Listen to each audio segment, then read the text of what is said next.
Okay, yeah. Good morning, everyone. Let the record show that there's a quorum present, and I'd like to call the meeting to order. And first of all, we want to record apologies from Miss Barbara Connolly, who is not feeling well today. We hope that she will recover speedily. But the purpose of today's PAC public hearing is to deal with the follow-up on past PAC recommendations that the PAC asked the Auditor General's office to do a year and a half ago. And first off, I want to take the opportunity to publicly congratulate those who completed or implemented the majority of the recommendations in relation to the Auditor General's report and the PAC report tabled thereon. And those departments or entities in the government are the report on the management of travel and hospitality expenditures in the Deputy Governor's office. We want to congratulate them because most of their recommendations are either already implemented or in progress. The Ministry of Home Affairs and on the report of Government IT and Security, all of their recommendations are either implemented or in progress. The Ministry of Education, Employment and Gender Affairs, major capital projects, the building schools. Again, most of their recommendations were either implemented in progress. Management of the Deputy Governor's office, again, on the report of the management of the Nation Building Fund. Again, all of their recommendations were either implemented or in progress. So we want to congratulate the civil servants that were involved in the implementation of these recommendations made by the Auditor General, and because we are confident that having implemented the recommendations, it will lead to better governance for the country. However, we do have two entities that have made some progress, but not satisfactory progress. And the first one of those is the financial and performance reporting of the entire public sector. Minister's portfolio is under the Ministry of Finance. They have some progress has been made, but not satisfactory to this point. And the other one in that category is the National Land Development and Government Real Property, again under the Ministry of Planning, Lands, Agricultural, Housing and Infrastructure. Some progress has been made, but not quite satisfactory. And then we have the very troubling fact that in the Ministry of Community Affairs, Youth and Sports, government programs supporting those in need has made limited progress has been made. And in the collecting government revenues under the Deputy Governor's office, we also have limited progress being made. We are very concerned that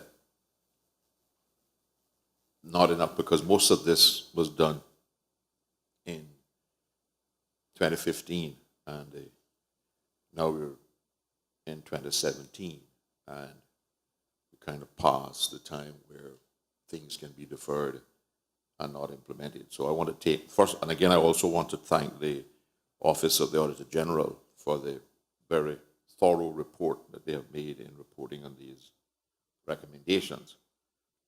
And I want to draw the attention to the whole government in that this process is going to continue.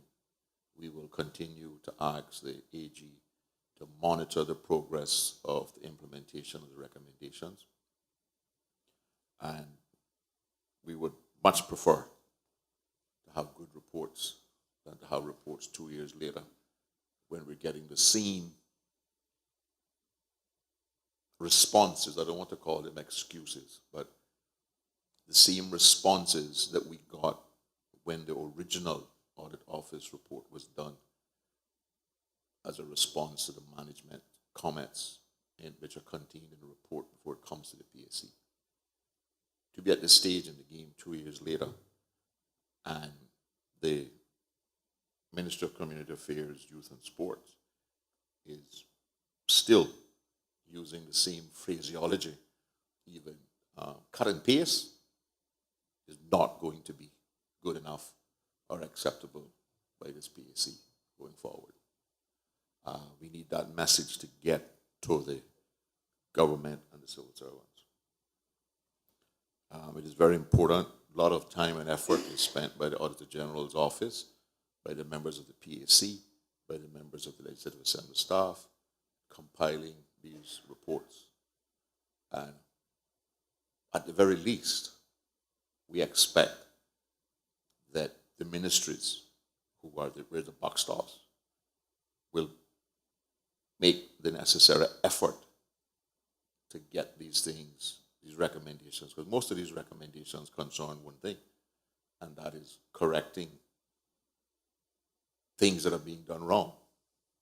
Otherwise, there wouldn't be any need for the reports at all.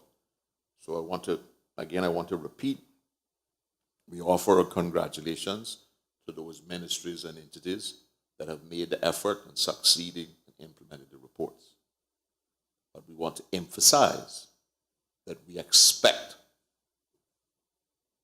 all entities to comply and to make their best efforts to succeed in implementing the various recommendations made by the Auditor General and through the PAC. I want to thank the members for coming today, and we look forward to an informative meeting. Today we're not going to call those people who got the green light. We're only going to call the people who got red and amber. So today we will be discussing the financial and performance report of the entire public sector, the government program supporting those in need, and just so that the listening public, in case they have any particular or special interest, and I'll give the timetable of when these people are going to be here.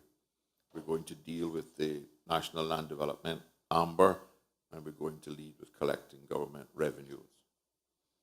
From 9 till 10, our first witness will be Mistress Gloria Macfield Nixon, who's acting Deputy Governor, the Deputy Governor's office, and she is coming here to discuss the collecting government revenues.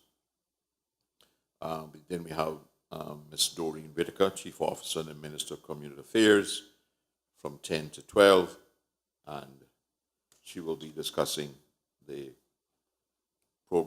government program supporting those in need. At 1:30 to 2:30, we have Ms. Ann Owings, Acting Financial Secretary and Chief Officer. By the way, congratulations on your acting appointment. She'll be here from 1:30 to 2:30 or whatever time it takes.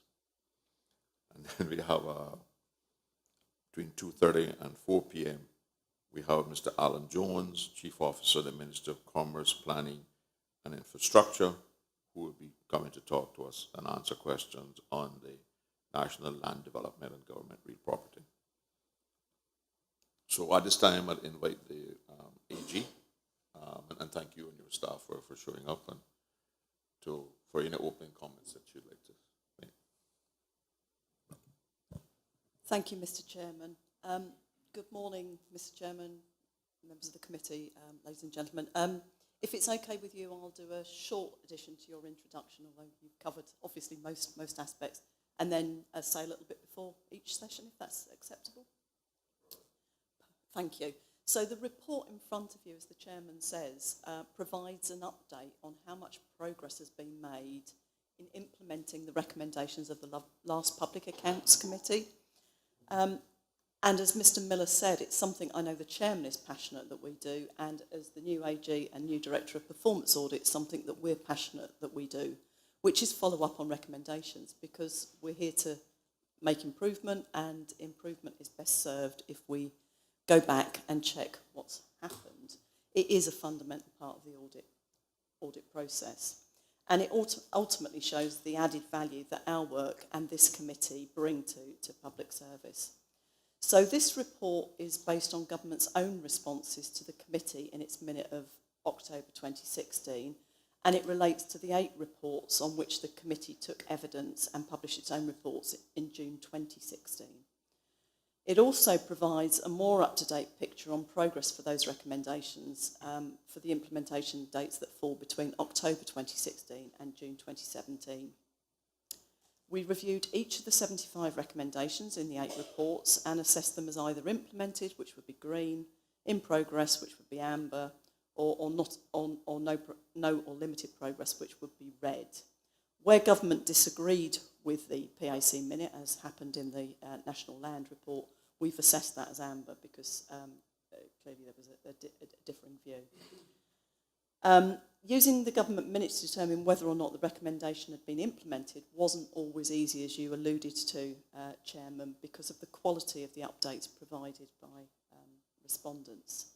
It was variable.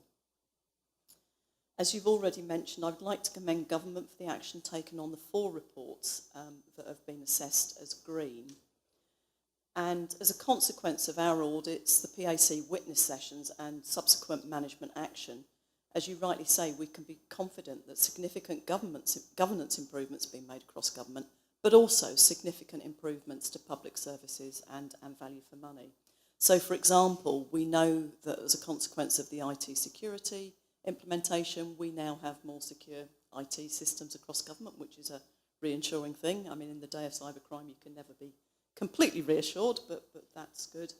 And we know that there are significant savings across government on travel and hospitality, as well as transparency and a full framework around those arrangements. And these are all real positive improvements. As you say, we're looking at the two red reports and the 2 amber reports today. I have with me Miss Angela Cullen. Angela's first report as the new incoming Director of Performance Audit, and a good place for us and the new committee to start with reviewing what's gone before.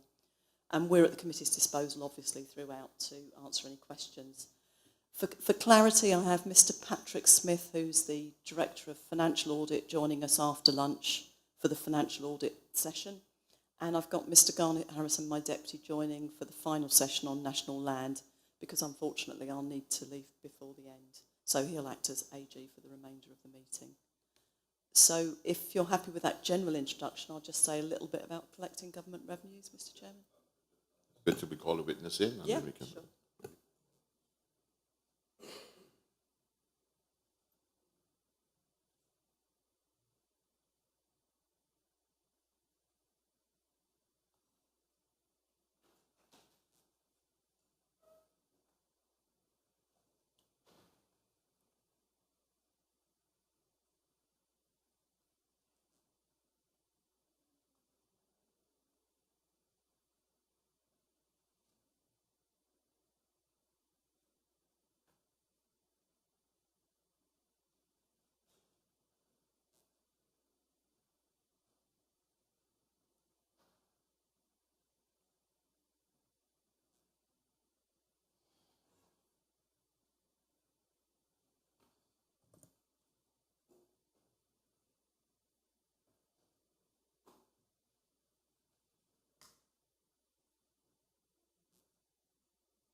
The reason there's a distance, measured distance here, is beyond 2 arm reach and 2 swords. So you can't injure the person on the other side. Good morning, Ms. Mikefield. Good morning, sir. Thanks for coming, and congratulations on your acting role as Deputy Governor. I'm getting a little bit concerned here. We have a female acting Chief Officer in Finance and Financial Secretary and a female acting Governor. I'm not assuming that's anything to do with the fact that we have all males under PAC. But thank you very much for coming. I appreciate it. And we're here to ask some questions and get your responses, all in the effort of moving the process of ensuring that we are collecting all of government's revenue forward. The Auditor General will make a short statement about the report, and then we'll open it up for questions. We don't allow, there was a practice at one time where witnesses came in and made half-hour and 45-minute statements. We don't allow those kind of statements anymore. You're here to answer questions, but we will not curtail your answers to the questions. But we don't want you to be able to guide it the way it's for the PAC to guide it. So I'll invite the others. Thank you, Mr. Chairman. And just to repeat some of the general introduction, as the acting DG, Mrs. McField-Nixon is responsible for two of the reports that are assessed as green, as well as the Collecting Government Revenues report. And although the DG has responsibility for collecting government revenues, because obviously the responsibility spans very many ministries and entities, it's pleasing that Miss Owens is also sitting in on the session, because I think the majority of the follow-ups to the recommendations fall to that ministry, the Finance Ministry. So although this session is on focusing government revenues, I might be as cheeky as to say it would be nice if the committee were able to allow Mrs. McField-Nixon to talk a little bit about the travel and hospitality savings and improvements that have come about, because that is an area of her responsibilities in a substantive role. And we're confident that savings of 3.2 million have been achieved over the last 4 years as a consequence of this piece of work. So that feels really positive. However, on the Collecting Government Revenues report that was assessed as red, there are a limited number of things that have moved on, and we look forward to hearing what the witnesses may have to say. My office published this report in September 2015, and the previous Public Accounts Committee took evidence on the report from February to June 2016. At the time of the Government Minute in October 2016, all of the implementation dates for the recommendations were in the future, ranging from the 31st of December 2016 to the 31st of March 2017. Ms Cullen therefore met with officials in the Ministry of Finance and Economic Development in June to get updates on the progress, which is included in the appendix. One of the main recommendations in the report was that government formalise its processes for dealing with the revenue waiver applications, including developing a set of decision criteria so that there could be more transparency and consistency around how government revenue waivers were awarded. Government told us in June 2017 that a revenue concession policy had been drafted, which is obviously a positive development and good progress.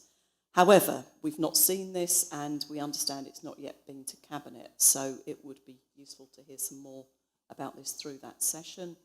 We also made a number of other recommendations to improve revenue collection, including developing a formal risk management framework, particularly specific risks relating to revenue, and various recommendations about improving the efficiency of revenue collections, reviewing the control framework, and developing a performance-related reporting framework. Again, the progress on these has been very limited, so we look forward to hearing more from the witnesses. Thank you, Mr. Chairman. Thank you very much, Auditor General. Well, Ms. Gloyle, the first recommendation has to do with the government finalizing its policies and procedures to provide a documented and consistent role, responsibilities, and accountability for all parts of the revenue waiver process, including a set of decision criteria in which to assess revenue waiver application and a formalized records management process. It says the recommendation is in progress as of the end of June 2017. Can you give us any further information as to what is here? Thank you, Mr. Chairman. What I would say is that I'm happy to report that there has been progress made against this recommendation. As the Auditor General has kindly set out, the responsibility for this overall subject matter had fallen to the Office of the Deputy Governor, given the breadth of agencies involved in revenue collection, and also I think at the time a general discussion about who really was the policy lead. Was there adequate clarity about roles and responsibilities, a primary tenet of good governance? I'm happy to say that in that regard, significant progress has been made to clarify roles and responsibilities so that we are able to make some distinct progress in moving forward the recommendations.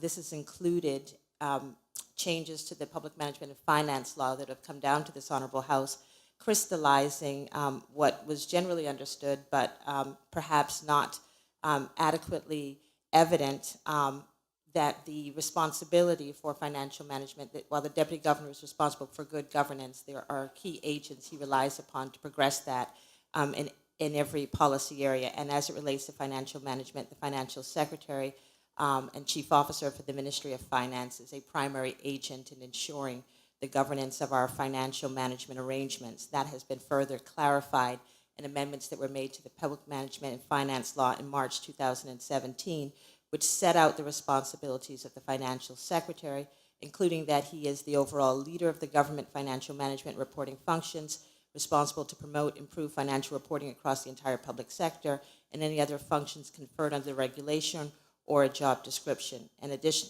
there are additional requirements set out in amendments to that law. That is very much so why I'm very happy to be accompanied in providing testimony to this Honorable House by the acting Financial Secretary, Ms. Ann Owens, who's very able to more fully respond to the progress that has been made in moving this particular recommendation forward, which includes a draft policy, which I understand it has been created and is currently in consultation. But I will hand that over to Ms. Owens to further elaborate. Thanks, Mrs. Matfield-Nixon. Mr. Chairman, I can confirm that we do have a draft policy on concessions. I shared a copy of that policy with you earlier this week. The policy was taken to caucus in December 2016. They did have some recommended changes to the policy.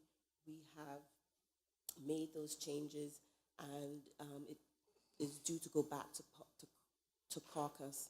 I believe it was due to initially to go back in July, but I don't think we have done that just yet. But we do intend to have it to Cabinet by the end of September and approved by Cabinet. One question. Will this policy prevent individual investors from being able to negotiate self-driven, profit-motivated waiver concessions from government for projects that they wish to continue here? Will this policy lay out what concessions are available for investment? Is there a criteria? For example, if you're investing $1 million, you get A. If you invest in 10 millions, you get C, D, and E. Or does this policy still envision the flexibility, in particular, of allowing the political arm of government to negotiate waivers for specific investors? Currently, the process for waivers for concessions of large capital projects that you refer to would be presented, the project would be presented to caucus, and they would make the decision as to the level of concession. But under what statutory authority is caucus making a decision of what level of waivers can be offered? Or is caucus just agreeing to something which is proposed by the minister responsible? And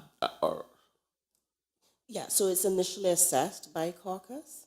A presentation is given, and I think it's at that level whether they decide whether they're going to go forward with the waiver of concession to Cabinet for formal approval. so it will still allow an individual investor to propose to government the waivers under which he will invest in Cayman?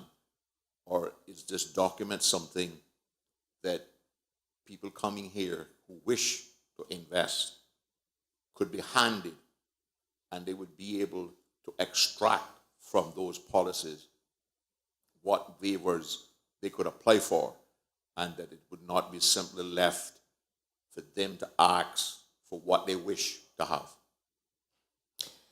The policy is for internal purposes only, just to ensure that we have the proper process and systems in place for the management of the concessions. So it is still up to cabinet to give the final decision as to the amount of waiver. So the policy only addresses implementation and governance of concessions agreed with individual developers by cabinet. Yes, and how to manage and record those concessions, yes. I'm very uncomfortable with that. No, Through you, Mr. Chairman, can you just briefly walk the committee through if someone wanted a concession, what would the process be? Just a clarification. So an investor shows up, they have an idea. What's the process? So the Minister for Finance has the authority under, and I'm talking about import duties. I'll take you through the different levels of waiver of import duties. He has on up to $25,000. That directive was given by cabinet to the Minister for Finance. For import duties, anything over $25,000, the amount of the waiver of the import duty is required to go to cabinet for approval, anything over $25,000. Any other fee that is being waived, stamp duty, under the stamp duty law, the Minister for Finance has the discretion to also waive stamp duties. But any other fee, whether it's building permit, infrastructure, those fees are determined by cabinet or approved by cabinet. Is it waive stamp duty up to what amount? Is it 25,000 or unlimited? I don't think there is a, if my memory recalls, there's no limit. that authority is confined to law and affection, or is he allowed to waive stamp duty for developers? Not for developers, for love and affection transfers. Yeah. So if an investor asks that stamp duty be waived either on the purchase of the land for the development or on the sales of the condos, when that is granted, under what statute is granted under? That is approved by cabinet, the waiver of those stamp duties. Without statutory underpinning, is it just something that cabinet makes on its own and decides that? Because I don't recall in the public finance management law that cabinet has unilateral authority to waive any fees under that law. I know that they do, sir. Mr. Chairman, question through you. Getting us back to the Auditor General's report collecting government revenue, September 2015. The Auditor General made 7 recommendations, all of which were accepted by the Public Accounts Committee.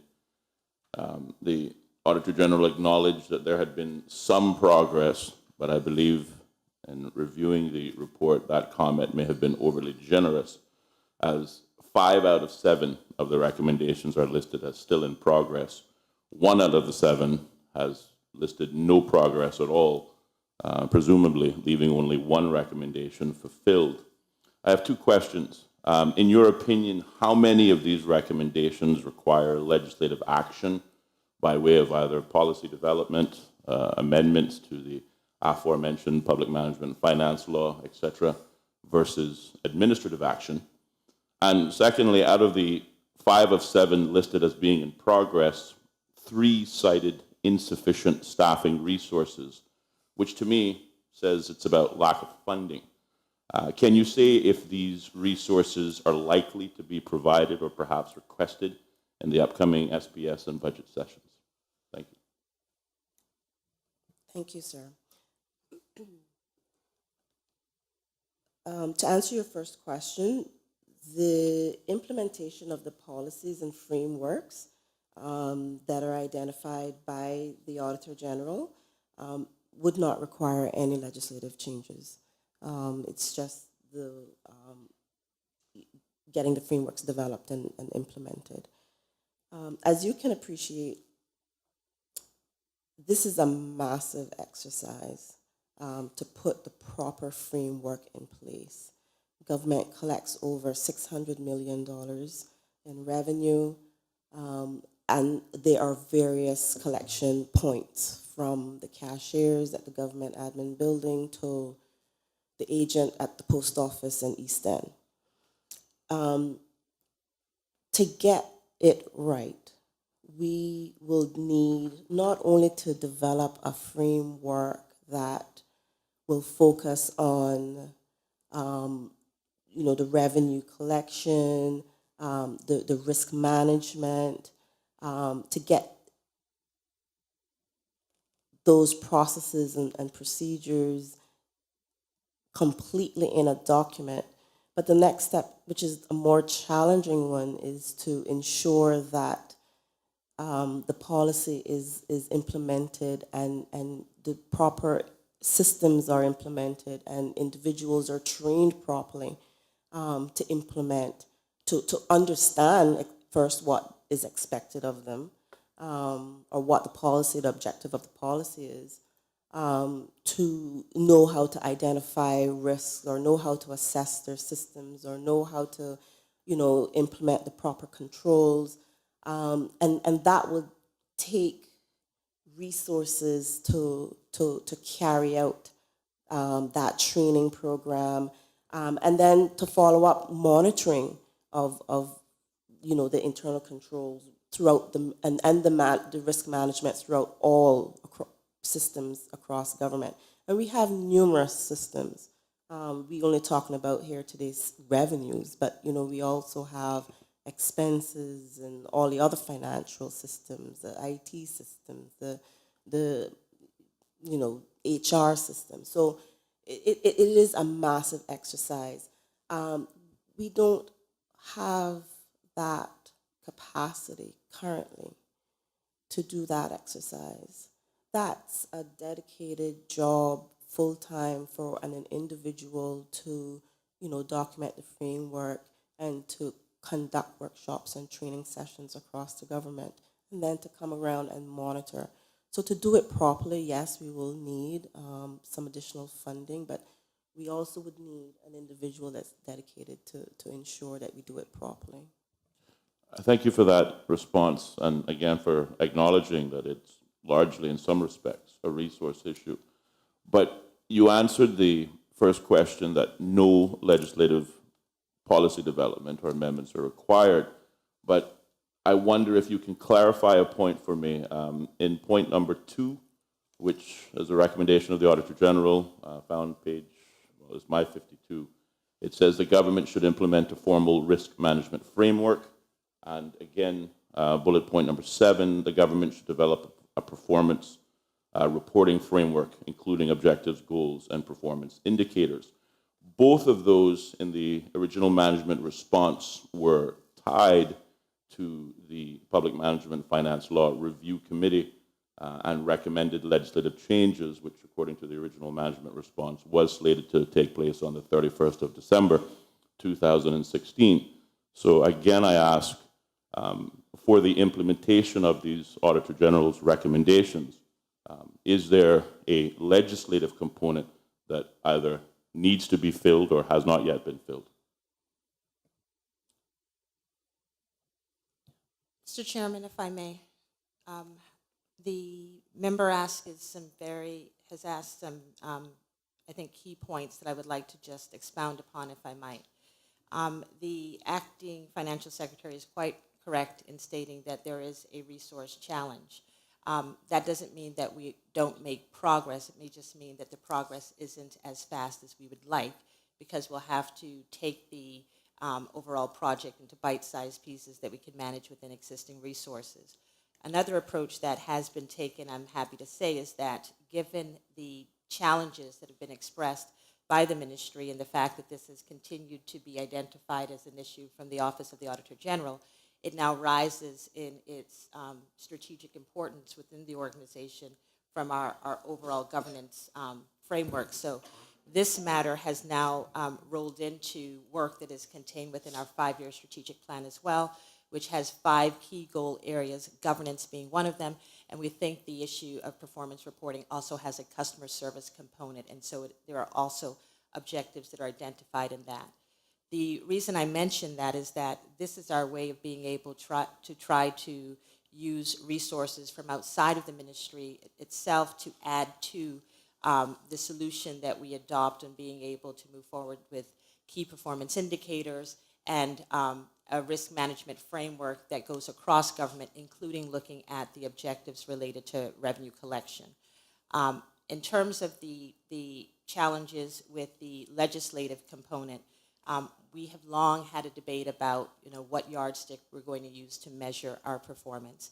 Historically, that was on outputs, and not only have we struggled as managers with the management systems that would allow us to report on so many different items, but I believe in the past, the Office of the Auditor General has also expressed its concerns about its ability to audit against that, given the lack of management systems that were in place, and frankly, potentially also the lack of relevance of the way that some of these outputs are described. So we are, the committee that was formed and has produced this report on the review of the PMFL did speak to being able to transition to reporting on outcomes. And that is an area that in the past has been supported by the Office of the Auditor General, so that we can, again, speak as much as possible in layman's terms about having received the funding, not just talking about our compliance with the way that those funds are spent, but whether the purpose that we set out to fulfill in the expenditures has actually been met. So, Not to interrupt, but I have a question. If I recall correctly, the committee that was established to review the PMFL law made its final recommendations in 2014, or was it 2015? But it's well over 2 years ago. I think it was 2015 the final report was Right. issued. We have had 3 times since 2015 the PMFL law was brought here for narrow amendments. Is there any particular reason why the report from the review committee was not addressed in legislation in its entirety at one time, or does that mean that the things that were not addressed in legislative amendments have not been accepted by government from the committee? The committee that reviewed the public management and finance law made 40 recommendations. Not all of those recommendations required amendment to legislation. Why would they make recommendations if they were reviewing the law? Why would they make recommendations that didn't require amendments to the law? There were recommendations that required the development of policies or that was outside of the law. So the remit of the committee was beyond a review of the legislation. So while during the review of the law, they determined that yes, they could make some changes to tighten up the law, but then there were other changes that could be acquired by just establishing policy or improving procedures. My concern is that that was, if I remember correctly, the second, if not the third, review of the PMFL law. Many of those recommendations were the same. The question I have is, why is there an explanation why all of the recommendations to amending the legislation were not put in place at one time? When the exercise was done, I don't recall the number of recommendations, of the 40 recommendations that required amending the law. But those that required amendment to the law, we prioritized the amendments. So those ones that were urgent, got the first, were approved at the first instance. And the two-year budget was urgent. Yes, sir. The last set of amendments, which would have been the second amendment to the law that focused on those recommendations, they were approved in the Legislative Assembly in the March sitting of this year. There are only 3 recommendations out of the entire 40 recommendations made by that committee that require amendments to the law and that we have not addressed as yet. And some of those are coming up in the Auditor General's report. One of them is that the committee recommended that we simplify our budget documents. There's over 1,000 pages of the budget, and they recommended that. The second of the 3 is that we move from output budgeting to input budgeting. And the third,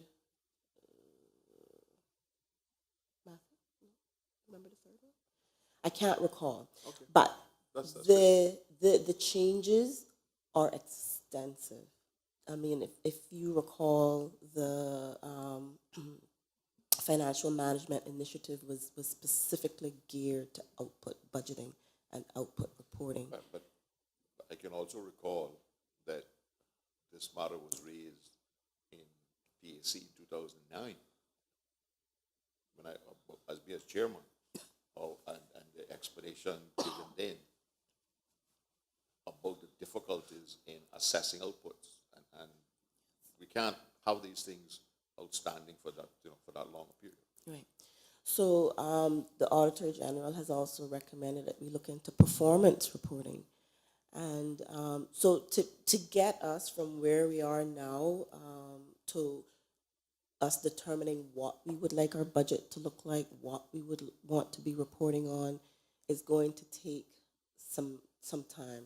It's a big project. Having gone to 2-year budgets, there's going to be a lot of staff who won't have anything to do budget-wise for a whole year or 18 months.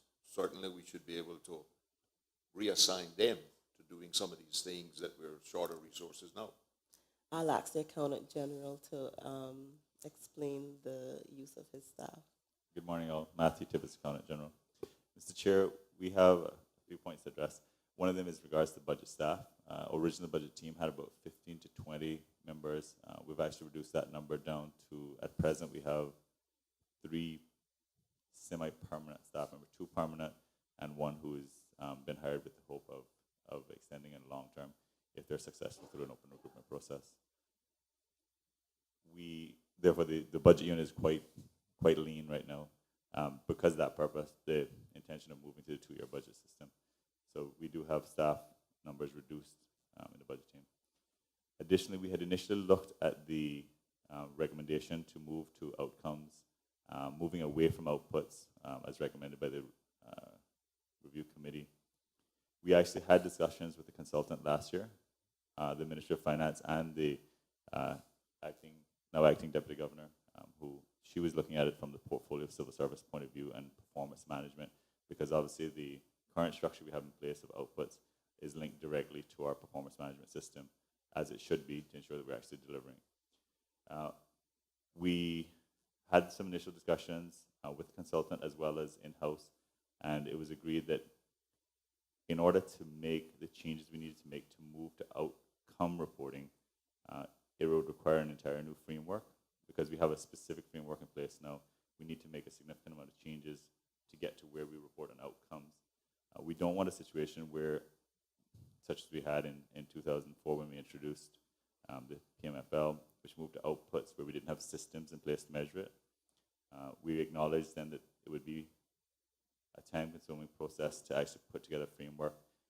We have the context with the consultant now, so we know where we need to get. So we just appreciate that it's going to take a bit of time to get there. And we're hoping that during 2018, as you said, we'll have some free time somewhat to focus on developing an entire new framework, ensuring that systems are in place because we have the 2-year, and then we'll seek to introduce that for the 2020, 2021 years, budget years, so that we can have an entire new budget and reporting framework for the next budget cycle. So obviously this budget cycle coming up is a 2-year period. It would be the next 2-year period, 2020, 2021. So that is our goal at this point, is to develop the framework over the next calendar year, actually in 2018, for introduction in the 2021 period. We have done a bit of work, but as I said, it's a big process. It's a whole new framework we have to develop. So it's not something we can just quickly put together, and we don't want to quickly put it together because we want to make sure it's effective. We definitely don't want a situation we had in the previous FMI implementation where we weren't able to report on outputs, which created significant audit issues, and we want to ensure that everything's in place when we set up the framework. Yeah, through you, Mr. Chairman, it just occurred to me that on that side is sitting the civil servants, and sitting on this side is the politicians. The thing about it is, just to bring it, I guess, closer to home, and I can only speak now from a political standpoint. When you're collecting over $600 million a year, 1% is roughly $6 million. So when you're talking about, I know when we don't get it right, or even get 99% right, that $6 million difference can go a long way in the primary schools and in terms of government resources and what people need. What it is, I can tell you ultimately, that we don't want again is politicians sitting down, cutting side deals like you had with the Ritz and all that kind of stuff. Government not collecting their money, which can go to or something else.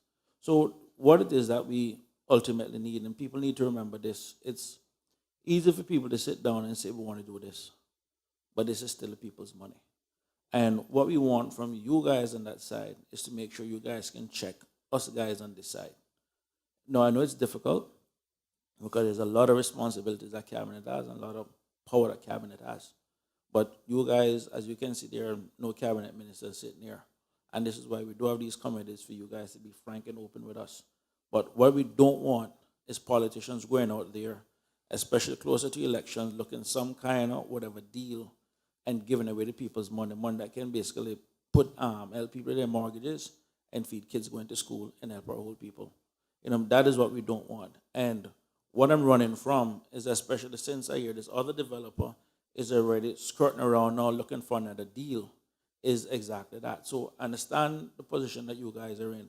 But what we want from you guys is a framework to make sure people that sit here with a 4-year life cycle is not going away negotiating. And when you consider now that we're moving to a 2-year budget cycle, a 1% miss is now literally 12% is over 12 million on a 2-year cycle. So the recommendation that we want is, one, to make sure that Cabinet itself is actually held in check and not a bunch of politicians or people sitting in caucus giving away the people's money. That is ultimately what we want. So what we'd also like, we understand that when you guys do make those recommendations to Cabinet, politicians being politicians will take the ones that they think is okay and push away the ones that they think will check their power. But ultimately, this is the people's money. And that is what we want. So in terms of the framework, in terms of the governance, and these are the kind of stuff that, from a layman standpoint, the public wants. It's not politicians doing that crazy stuff. So what we would like more is in terms, these recommendations are fine. But at the end of the day, the real culprit, I'm going to put it out there, is keeping the politicians in check for not doing this. So you look at the stamp duty and all that kind of stuff, these are the kind of things that we need to do. And if at a minimum, they do decide to exercise that power, then at least the people recognize what it is they did it and why it is they did it for. But what I don't want is another $6 million that's still outstanding for government. People walk around here, and the government who has the ultimate ability to collect any money in any country can't collect $6 million. So that's the kind of framework we need to make sure, because frankly, we still need to go back and get that $6 million.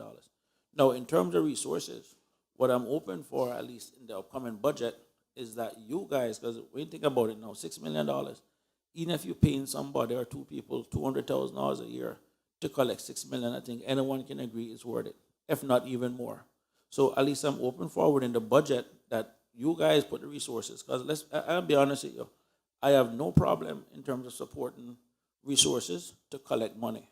But at the next issue too, this is also got to be a performance issue, because government is broad. The 6 million could be spread across several departments. It could be spread across one department. What we also need is to make sure that the people who are supposed to be collecting this money, if they're not collecting this money, they ought to be fired. Not sent home with pay, fired. Because if you can't do your job, go home. I mean, and that's the reality. And that is the culture that we now want within the civil service. You know what I mean? But at the same time, I understand you guys are a little bit caught between a rock and a hard place because you have cabinet to deal with. And from where I sit, that is one of the ultimate culprits in all of this. We don't want politicians going out. You guys are the technocrats. Keep them in check. Thank you, Mr. Chairman. Just to add to that to get back to this, the first recommendation is policies and procedures for waivers of government fees. I can appreciate that what has been done so far is the policies that have been developed is for the implementation and the monitoring of waivers that have been granted.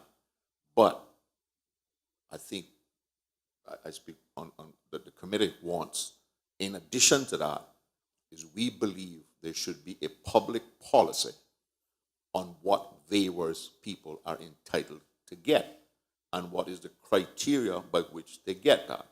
So that when we go out to attract inward investment, we can, and it should also apply to local investment as well, Caymanians as well as non-Caymanians in investment. If you are investing a certain amount of money, you will be entitled to a certain amount of waivers. If you're investing a greater amount of money, you may be entitled to a separate set of waivers. But I think, that following up on Mr. Saunders' point, the thing that we want stopped is for developers to be able to look at what somebody else already got and believe that they can negotiate that or something even greater. I mean, the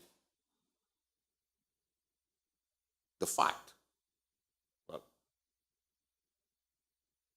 the information I have is that the same developer who has not paid back the $6 million has now been granted another set of waivers for a separate project with no ability to attract, to recover that $6 million. And I think that that is only possible because there are not proper policies and procedures of what can be waived and what conditions under which it can be waived. So I would hope that I would invite the Minister of Finance to add to the document in its current draft form an additional section that deals with what should be available for investors and what are the terms and conditions under which they are available. Because I think it is far too dangerous and it flies in the face of the Anti-Corruption Commission, the standards in public health law, all of those things that we have put in place. It flies in the face of that if we allow investors to deal directly, particularly with the political arm of government, to negotiate a development package. And I think the only way to do that is to have proper policies and procedures in place. Yep. Any other questions on this report to Ms. Lawyer? By the way, I want to take the opportunity to congratulate the Deputy Governor's Office on the 2 reports that you did exceptionally well in. Because this committee believes it is equally important to apply constructive criticism to the performance of civil servants, but it's equally important to lavish praise on those who succeed. And the committee, under my signature, will be sending a proper letter of congratulations to those people in this report who did well, because we think that is very important. And we certainly hope, we know that there's no press in Cayman that likes to report good news, but we would certainly hope that the press would seize the opportunity to congratulate the ministries that have done well, if for no other reason but to encourage the others to do as well. It is far too unfortunate that in many of these instances, we get all the bad reports and the bad performance of civil servants gets headlines. But something like this is buried on page 20 under the classified ads or something as a byline. So I would invite the press to seek out those ministries and write proper articles on their success. But Ms. Gloria, thank you very much for your time, and convey that to the Deputy Governor for me, please. Thank you, Mr. Chairman, for the opportunity to testify today on the progress that's been made. I also appreciate your candid feedback and that of the members about the areas that we still have progress to be made in the future. I'd like to say that, there is real value in these exchanges, not just in terms of being able to obtain a green status in terms of our governance, but for travel, which represents less than 1% of government's total expenditures. Over 4 years, that's resulted, as the Auditor General has said, in savings compared to the audited period of more than $3 million. So we know that there is real value to be had from pursuing these recommendations robustly, meeting them. And I'd like to say that as it relates to the concessions policy, the role of the civil service is to advise, and we will provide robust advice to caucus and cabinet on this matter. Thank you again, sir. Thank you very much.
Yeah, good morning, Ms. Doreen. Thanks for coming. And we're here for some further question on the government programs supporting those in need, which we dealt first in May 2015 and May 2016.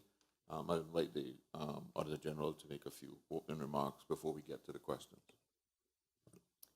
Thank you, Mr. Chairman. As you say, this session will focus on government programmes supporting those in need, which we've assessed as read based on the responses.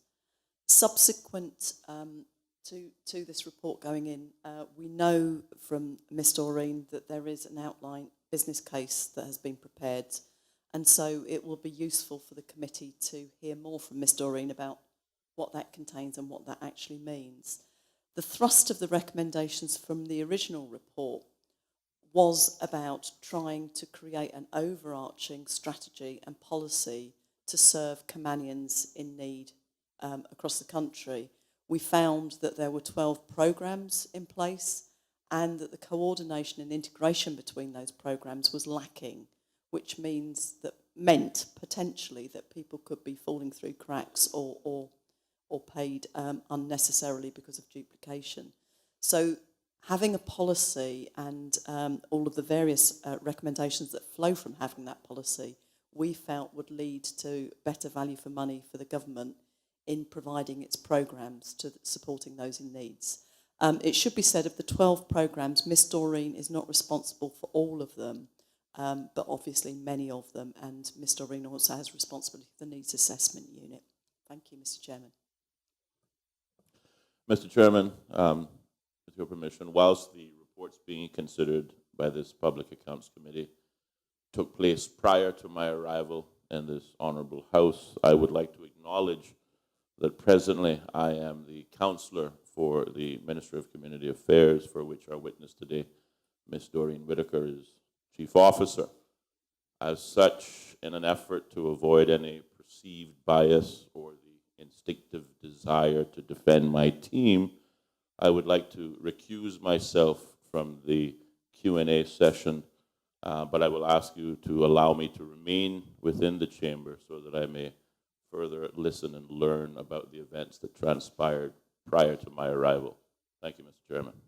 Yeah, I appreciate you recusing yourself, and I have no difficulty with you remaining in the chambers to observe the process. First of all, Ms. Doreen, when you answer this question, you can introduce yourself and the team that's with you. On Friday last, I requested a copy of the KPMG report and the terms of reference for hiring KPMG report, and it has not been received. Is the committee going to get it today?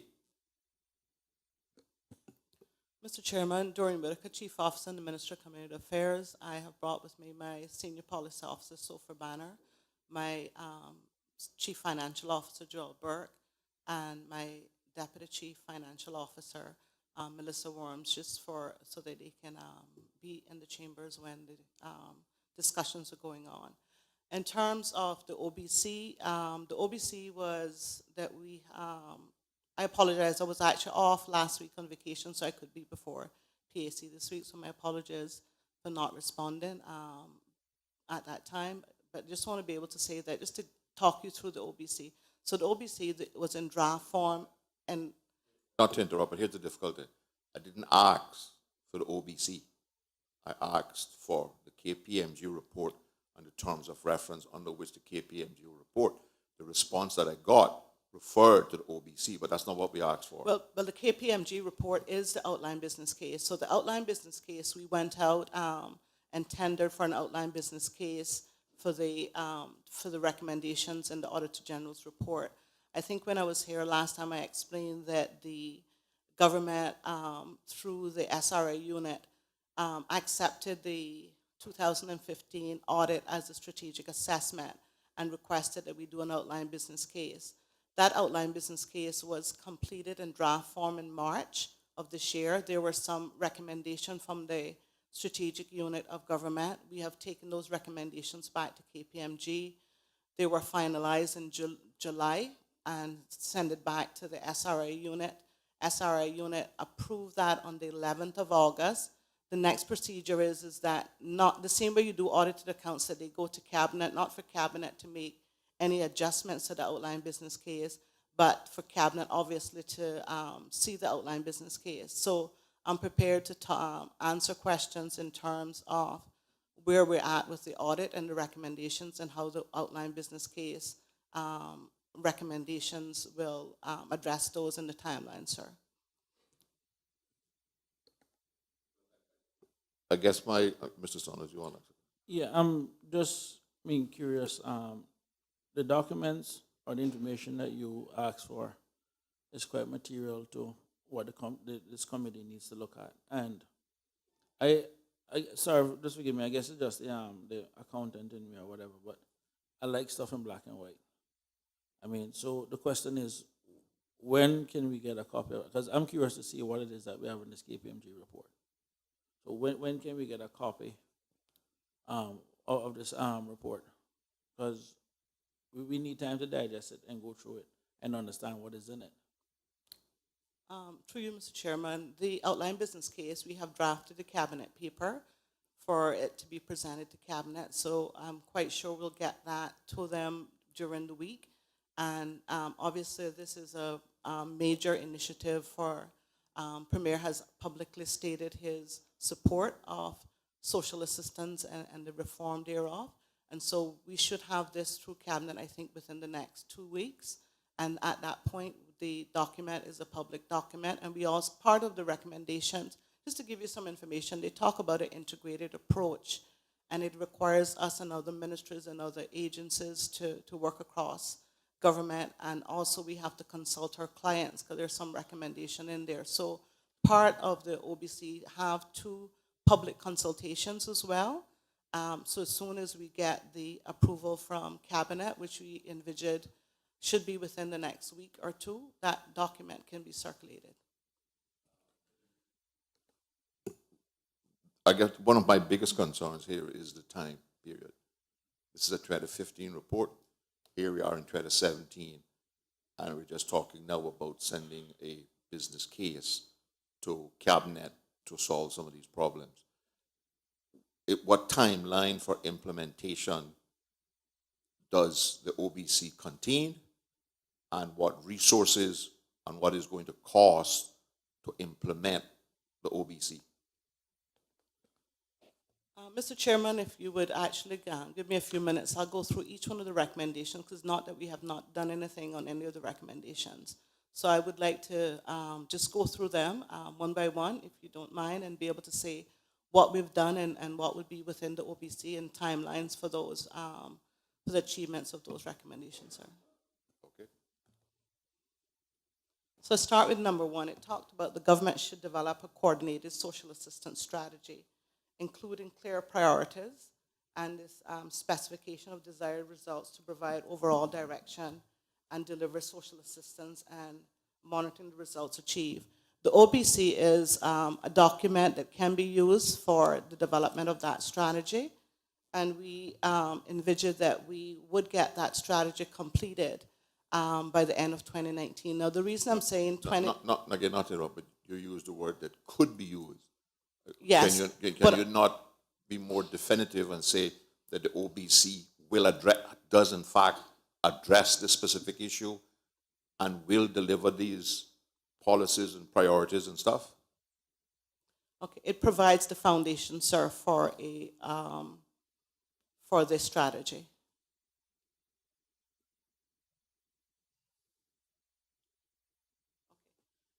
Yeah, I just want to say the OBC actually proposes not only an integrated delivery model for the social assistance services, but also a vision and values thereby providing the foundation for the development of an overarching social assistance strategy.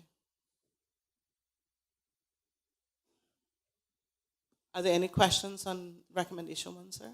Well, I guess my first question is, you say you expect to get the OBC approved by cabinet next week, which is going to be post-SPS presentation in Parliament. Has there been submissions, and is there included in the 20 2019 sufficient resources to accomplish the OBC in relation to one?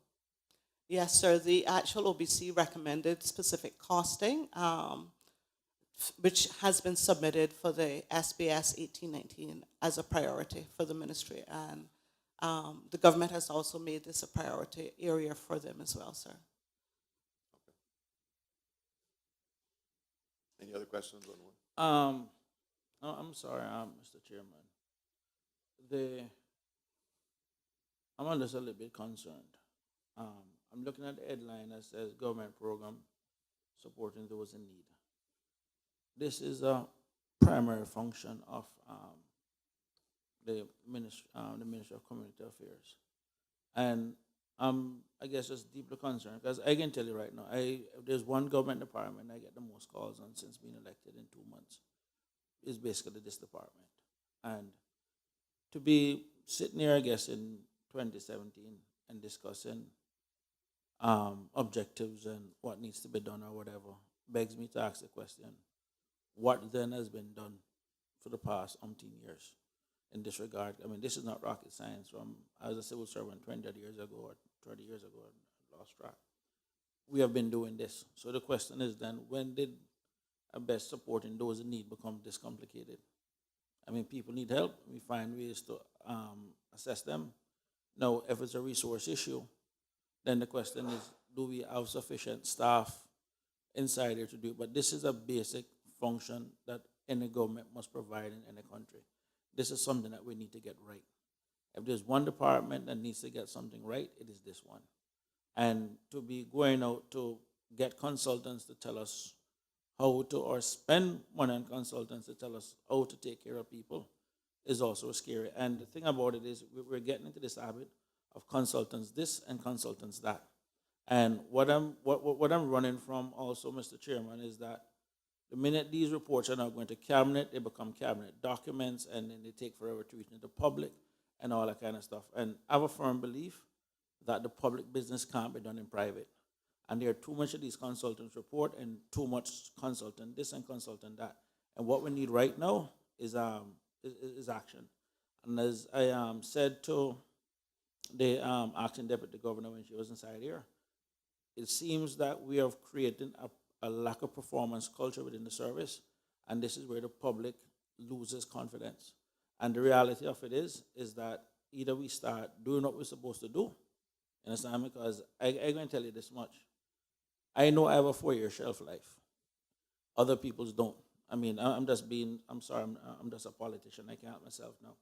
I have a 4-year shelf life. And the last thing, and I'll say this to the government and any elected member, if you're going to let someone that you're ultimately the one going to be facing the polls on coming out and costing you your seat, that's on you. But it won't be on me from not doing my job. And the reality of it is that we need to get this right. So I don't know if it even makes sense for us to even continue today, because I really want to see that KPMG report. So do we need to come back next week? Do we need to reconvene the PSC so we have enough time to get that KPMG report? Because the rest of this for me is actually really pointless other than a listening exercise. But I want to know what's in that report. I tend to agree with you. I certainly believe it's going to be necessary to have another session where we will have actual sight of the business case and that's been approved by cabinet. But I guess in the interest of what we will do is to let you go through the recommendations today, but we will schedule another session to deal with the OBC. Thank you, Mr. Chairman. I just want to, for the listening audience and also for the Public Accounts Committee, I don't want it to be seen that the minister has done absolutely nothing with the recommendations. The reason we went out with for OBC, and like I said from the last session, is that we have no welfare expertise within the government. And so the reason we went out with for KPMG in particular, because we were able to get 2 subject area specialists in the area of welfare. If we're going to reform welfare, then we need to be able to see how we're going to approach that. So once you get sight of the OBC, you will see the recommendation and how this integrated approach is going to be across government. And I'm quite sure that the PAC and members of the public will be a little more, not necessarily impressed, but a little more mindful that we are taking it very seriously about social assistance from the government civil servants perspective, and that we have started to implement some of the recommendations. So just want to give you a brief update in terms of where we're at with the say needs assessment. We actually have gone in the interim because one of the recommendations is talking about a different approach from a financial perspective. When the audit was done, obviously there were some issues in terms of, from a financial perspective, because that's what audit is about in terms of performance. So the NAU have gone the approach of looking at criteria and making sure that people are compliant with criteria and getting bank checks and those kind of things. One of the things that the OBC recommended was actually having a different approach. So we've actually gone and restructured. I put a hold on we got 11 staff, so the NAU has gone from 16, and when it was set up in 13-14, to staff, so a budget complement of 34 and 16-17. We gave, through Finance Committee, government was supported in getting the budget approved for 11 new officers in that unit. So what I did was put on hold 7 of them because I didn't want to have a bunch of financial checking expertise, because once I got a draft of the OBC that talked about having more case workers and working more from a client perspective. So we've actually taken that funding in 16-17, restructure it. We should have 2 social workers and a social work coordinator in the next couple of weeks in the unit. We've also taken some of the social work staff from DCFS to give some oversight to the unit. And we've been able to, through that exercise, have a better look at the database. Some of our more clients who require more interventions has been assisted. We've actually put a social worker over there to clear the permanent financial assistance. Even though there were 300 odd, we can only put on 99 persons. To date, we have roughly, I think, 54. And so we can put on an additional, 99 minus 54, 40. Something more persons. That will be done by the end of September. So we would have cleared the backlog. We would have actually gone through the reassessment process in terms of looking at the seamen's and the veterans. We've dealt that. Those BCCs have gone out. So the reassessment, and we are now starting the reassessment of permanent financial assistance by not making it, because we've gone out to these clients 3 times. We've gone out from looking for seamen's, we've gone out looking from an insurance perspective. So we don't want to put a lot of additional burden on our older persons to get additional information. So what we're doing now is taking the information that we've gotten from the seamen's to be able to put those on the permanent financial assistance who are currently receiving. So when we go back out to do reassessments on our older persons and our mental health patients who we know situations do not change, we are just doing some basic checks to see if their financial situation have changed. So we've done quite a bit. Minister staff and NAU and DCFS has been one in terms of trying to put systems in place while we are waiting the OBC approval. The OBC talks about having a dedicated project manager to take us through the restructuring exercise. And at the end of the day, the reason I'm saying that, when we talk about not a project manager from a public works kind of project, where we're talking about having someone with the expertise that can take us through, because there are a lot of good recommendations of how we do things differently so that the client don't go through 3 doors. Right now they're going through 3 and 4 doors. So the OBC talks about going through, the client having to go through 1 door, and that would also reduce the number of persons that the client has to see. So there's also a recommendation of how we give funding differently using the same model that we have.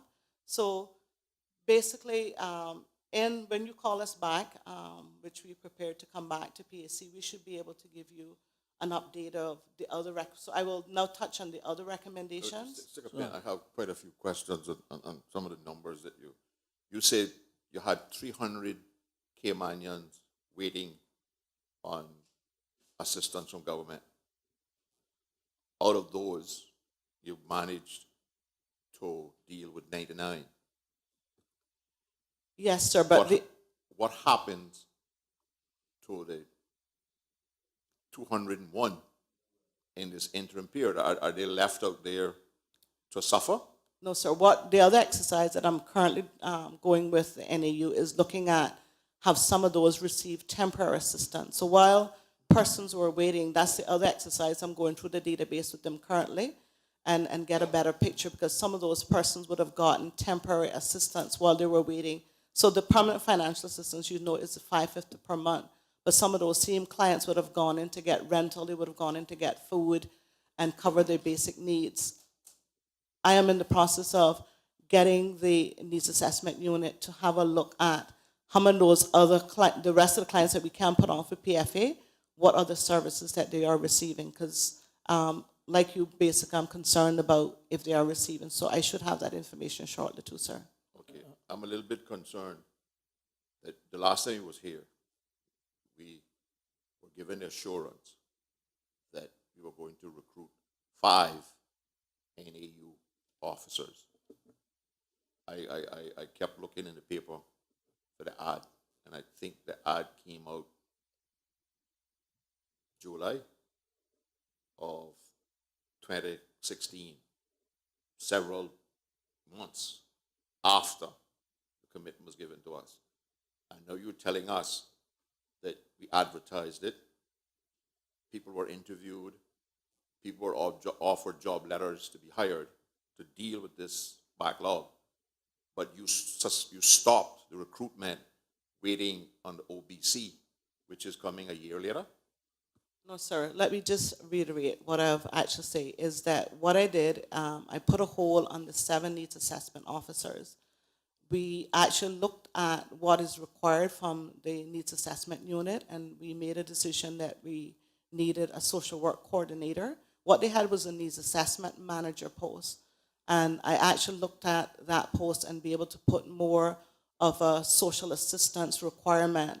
And so we took the funding for 7 needs assessment officers and recruited 1 social work coordinator and 2 social workers.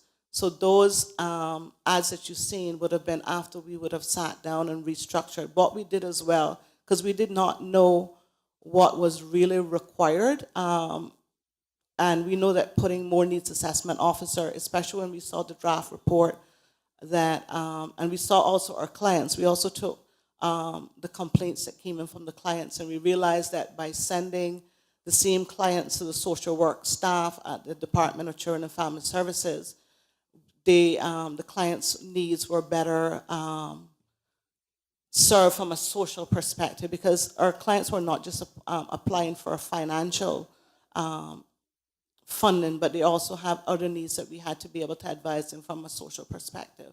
So what we did was to assign the senior management of DCFS to the needs assessment. They have gone in, they've able to have a look at the database. They've been able to see the clients that have needed to be served. They've actually met with a lot of these clients that actually were complaining, were actually dealt with by the social work staff at DCFS. And so we made a decision that we needed to, when we set up the needs assessment unit, there were no social workers a part of that structure, and that's an oversight on my part, that we should have actually transferred some social work staff from the department or added some social work staff. So we restructured the needs assessment unit organizational chart around about April, based on having a review of what was on the ground with the needs assessment unit. And those staff we recruited in July is when the ads went out. And the appointment should be within the next week or so, because we just need to be able to give job offer letters to those individuals, sir. So you have all of the advertisement and stuff that went on in July and August 2016 was abandoned. Because how did we get to the fact, to the point that because for 2 years we were told that the reason people couldn't get through the needs assessment unit and the former minister went to great lengths during Finance Committee and question time in this parliament to point out why they were moving the needs assessment unit from under the Social Services Department, creating a separate unit, and why we needed all of this extra staff. But then, after we got all that approved, it was decided that that was all wrong and it was abandoned, and now we're back to square one, where we're putting them back under the DCFS, and we're putting social workers to do financial assessment? No, sir. We did hire staff, so I don't want to say we actually hired 2 needs assessment officers and 1 supervisor. But we were told you needed 9. Yes, no, but let me explain. So you actually approved 11 posts within the needs assessment unit. 5 of those 11 posts was specifically for the housing repairs. So what I did was take some of those staff. We had 3 needs assessment officers and a supervisor for housing repairs. Those were actually hired and are full-time members for the needs assessment.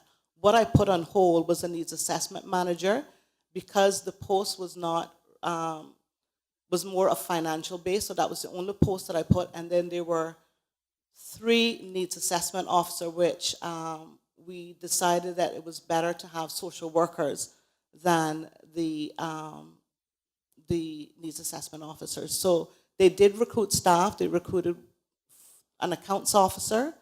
Out of those, they recruited, I don't have all the information, they recruited 2 needs assessment officer and a supervisor out of the 11 posts. And the other 7 were 5 of them, mind you, was for housing repairs. So we have 3 officers for housing repairs, so that makes 7. And then the balance then is what I'm using to recruit the 3 officers that we're recruiting now. So why wasn't it possible for a needs assessment officer to simply refer somebody to a social worker when they determined that they needed that? We're now going back, I think you called it a one-door policy. And how is that going to improve, one, access to the public in terms of the actual numbers coming through that one door? And how are we going to assess assurances that people are getting help when they need it and not being held up with bureaucratic stuff? Mr. Chairman, the staff, and I've had quite a number of meetings with the staff of the Needs Assessment Unit. One of the recommendations made through the OBC, and I've actually spoken to them about it, is that we have quite a number of staff that are financial based. If they have, I think of the 16 needs assessment officer and supervisor, we may have 2 that has any working background with clients and customers from a social assistant perspective. With those 16, we are going to be retooling them over the next year or so to ensure that they have training from a social perspective. But there is a need, obviously, to have social workers within. It is a social assistance, not a needs assessment. Needs assessment would mean just checking to make sure that someone has the requisite information to apply for the grant. What was lacking from different reports that we've had at the ministerial level, and also different complaints, many complaints we've had from the clients we serve, is the ability for the staff to have interaction with them from a social perspective. So what we're doing twofold. We are actually retooling our current staff to ensure that they bring a social perspective to the clients that they're dealing with, and we're also adding social workers to the staff complement. There's no way in any country who provides welfare or social assistance where you don't have social workers and staff, sir. Agreed, and I'm not arguing that point, but equally so, the problem that arose in the PAC was the inability of social workers to do proper financial assessments, because that's not part of their remit equally as somebody who is versed in financial assessments remit is not financial assessment, which was my understanding why the unit was separated in the first place, and a clear understanding that was given to this Parliament was that when somebody went to the needs assessment unit for financial help and financial assessment, any social services interaction that needed to be gotten by that person, the person would be immediately referred to DCFS. Mr. Chairman, when a client walks through the door from a social assistant perspective, they're coming through asking for assistance. And before you can actually deal with getting what is it that they're required to need, there has to be some interaction from a social perspective. A lot of our clients, especially the elderly and the mentally ill, requires casework in terms of discussions before. That's why we're having some issues with some of our clients' complaints at the ministry and also publicly. So the ministry recognized that in order to address our clients, we need to have whether we call it a social assistant unit, whether we call it a needs assessment unit, whether we call it a welfare unit, we need to ensure that the staff complement are there to provide the services to the clients, the whole service of the clients. Now, the report that you're referring to talked about at that time, the social workers were not spending time looking after the child protective matters and were dealing more with welfare issues. The same way the hospital has a medical social worker, so there's a need to have social workers within a social assistance unit. Well, the only reason we have a medical social worker at the hospital now is because of my insistence that one be put there, because it was quite acceptable before not to have one there. The question I have is that, so somebody looking whose electricity is cut off, for example, and needs $100 to get the electricity hand on today, under this new system, are going to have to go through a whole intervention by the Socialist Department prior to getting the electricity, the $100 to turn back on the electricity.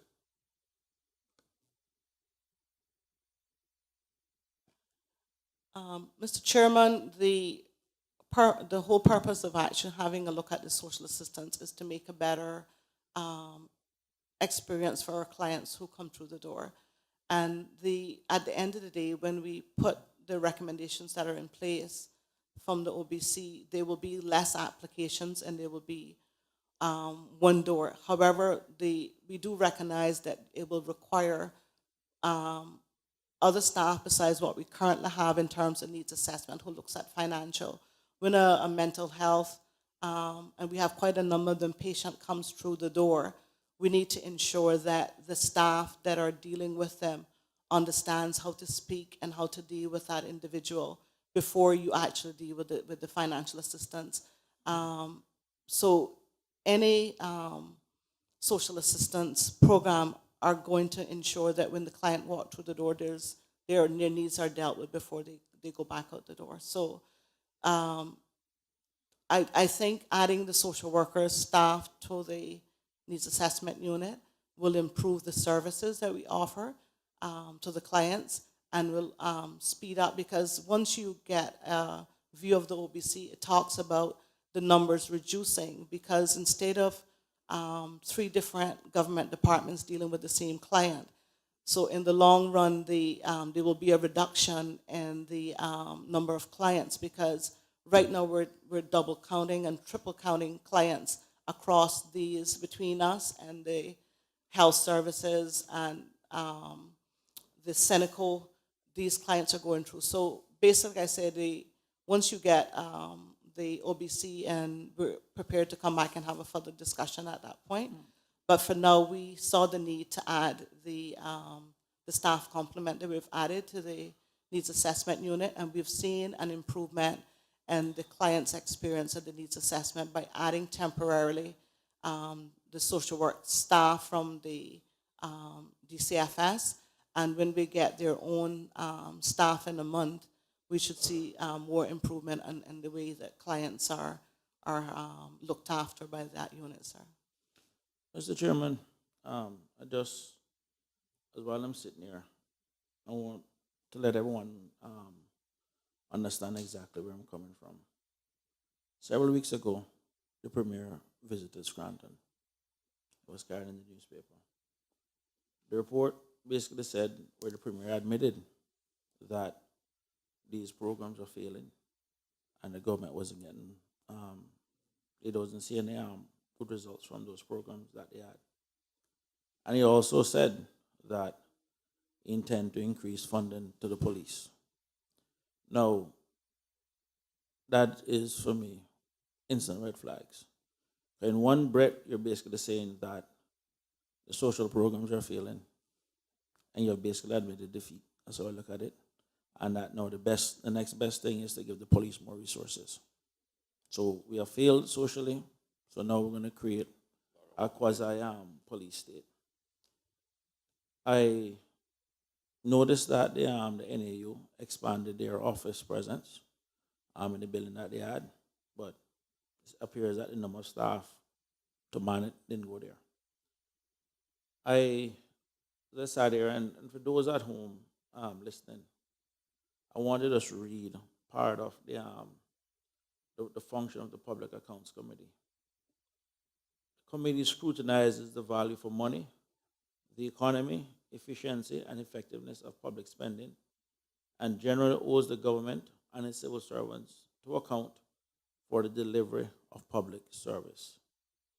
And the reality of it is that this is the one area that the public engages us as politicians the most. Because I can tell you what time of the month CUC cuts off the lights because the phone goes on extra blast. And same as the Water Authority, or that time of the weekend when people need groceries and everything else. And the thing that bothers me is that people complain about politicians buying votes. And I'm fortunate in the sense that I am from a district where, or from an area of Bordentown where that is not really a big issue. But I do recognize that there are other areas within the country where it's a little bit more predominant. And I'll put it out there, of politicians going into their pocket. And part of what creates this issue is that we have not created a proper safety net or a proper system in place for this to be dealt with. And when the politicians get involved, it becomes part of the whole corruption process. And this is why it's important and imperative that we get this right.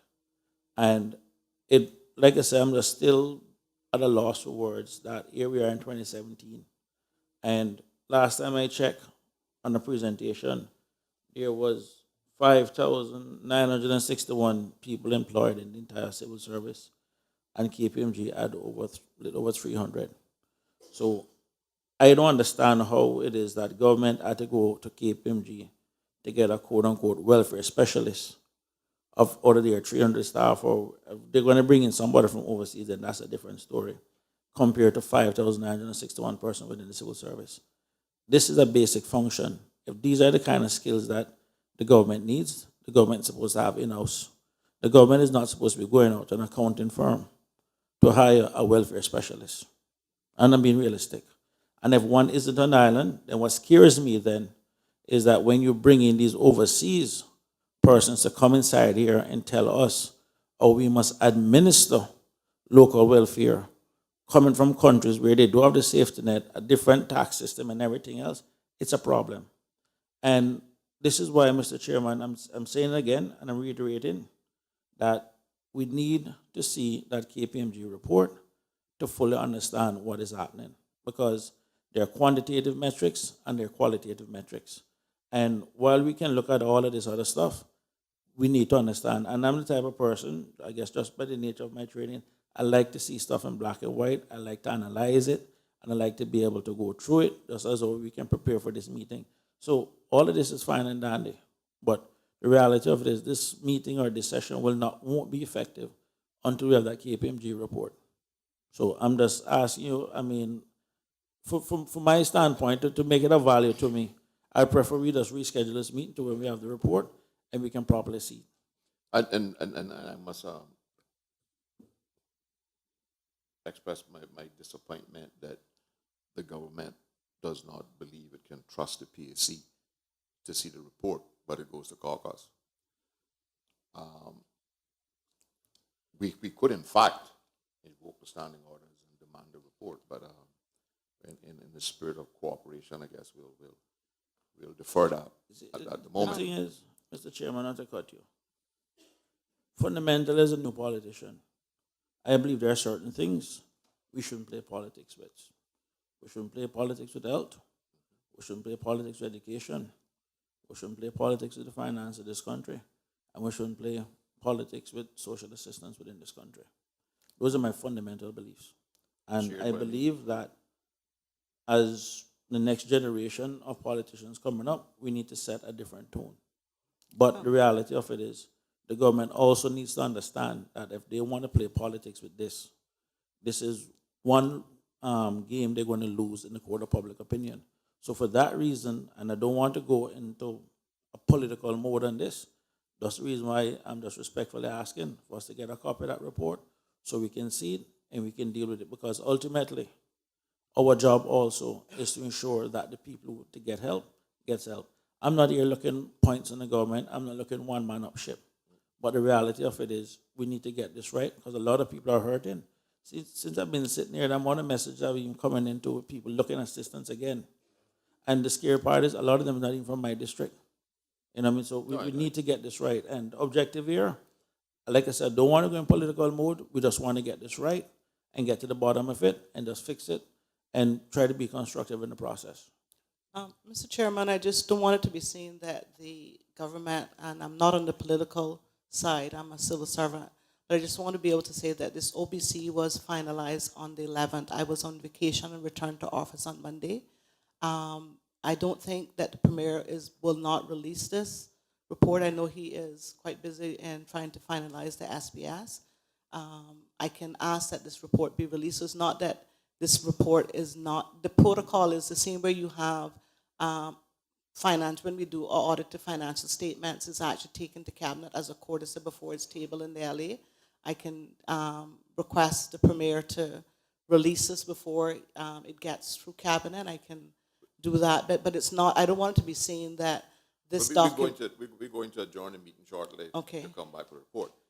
But of greater concern to me is, and maybe I'm misunderstanding your position, but it seems that, one, an assumption has been made that the OBC is the way forward before Cabinet approval, and that we have even stopped recruitment, which would help our people, needs to be fulfilled. And secondly, it seems like some of the recommendations that contained in the OBC are already being implemented. If I can just say, sir, there was a review that we had done last year, August, for how we should do things better at the Needs Assessment Unit. So the restructuring exercise, from my perspective, started from last year, September, with the Needs Assessment Unit. Obviously, any changes from an organization, you have to get staff on board for any changes you put in within an organization.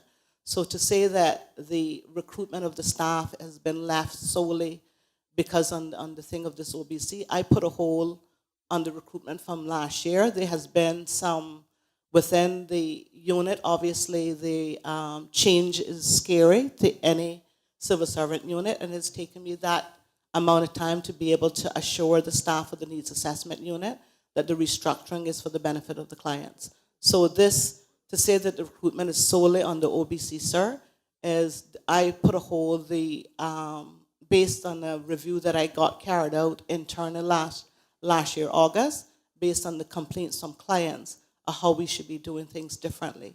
So those, I am still implementing those recommendations of how we should structure that unit better.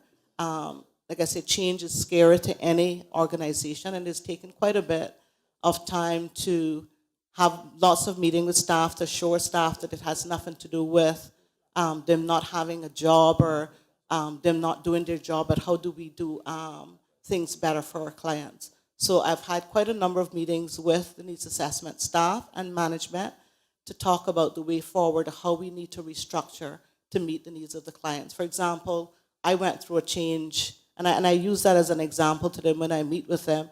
Every election I go through a change and have to deal with change stuff. So a lot of, since last year, it's been a lot of meetings with management and the staff to ensure that we do put the changes in place to make a better experience for our customers. So the staff complement that is now put in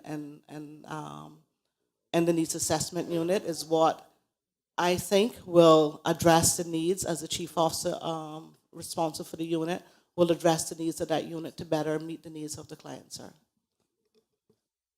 Who prepared the government minute in October 2016? The information would have been provided by the ministry for the but government minute. Here's the question I have. The ministry changed its mind, for good reasons, it appears, on what was told to the PAC during the hearings, and not a small change, but a huge change in terms of not providing the resources necessary for the NAU to function, which we were given great lengthy explanations of why those additional people were needed. And none of that, those changes were reflected in the government minute that was tabled in October. Mr. Chairman, it took me until about December, January to actually have discussions with the needs assessment to have the restructuring exercise started. So but certainly you didn't stop the recruitment of the people from the ad in July and August without having made the decisions that the restructuring was going to take place, because that was better to do that. Mr. Chairman, some staff was recruited. Like I said, the only vital post within that unit that I had deep concerns about, requested that be put on hold, was the needs assessment manager. When that was restructured, and that would have been around March, April of this year, then the ad, obviously, once we got the job description evaluated, would have went out in July, sir. This year? This year, sir. Which is the same positions on a different organizational chart that were advertised July and August last year. Without getting into the HR pieces, sir, the instructions I put to put on hold on that post was not followed.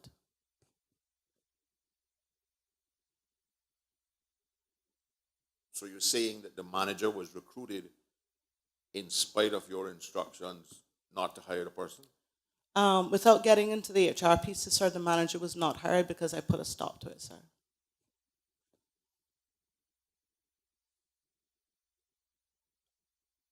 And prior to that, the committee was informed that the hiring of a manager was an integral part of being able to improve the services from the NAU to the public. That's what we were told in the last hearing. When the minister looked at the management structure of the needs assessment unit and looked at the manager post, we would have ended up, if the recruitment had continued, with pure financial people and no one with social background in the management. So the minister took a position at that point, if we're doing social welfare or social assistance, someone within the management team needs to have some understanding and some experience within the social assistance field, sir. Any other questions? Okay, I guess we will, for want of a better word, you still wanted to go finish your dealing with the other recommendations? Yes, sir, I would, because we Okay, have please. made some progress. And so, like I said, number 2 would be dependent on the OBC. That is the coordinated approach. But one question. It's an outline business case Correct, sir. that's been presented. When is the detailed activities and implementation schedules going to be put in that outline business case?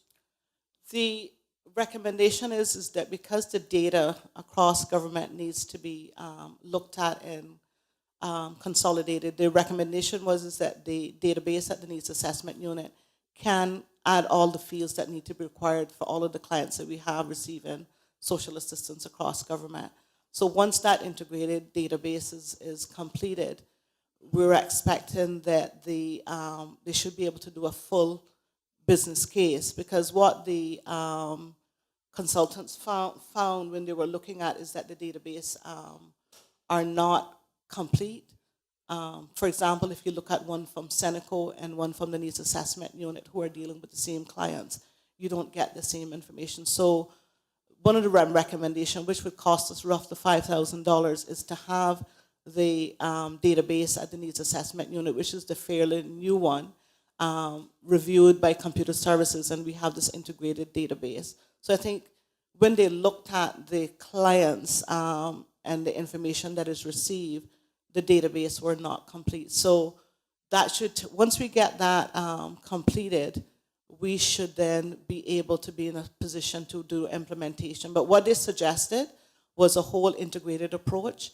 They are also suggesting how we approach giving assistance based on what is required by the clients. For example, they've categorized the clients in categories.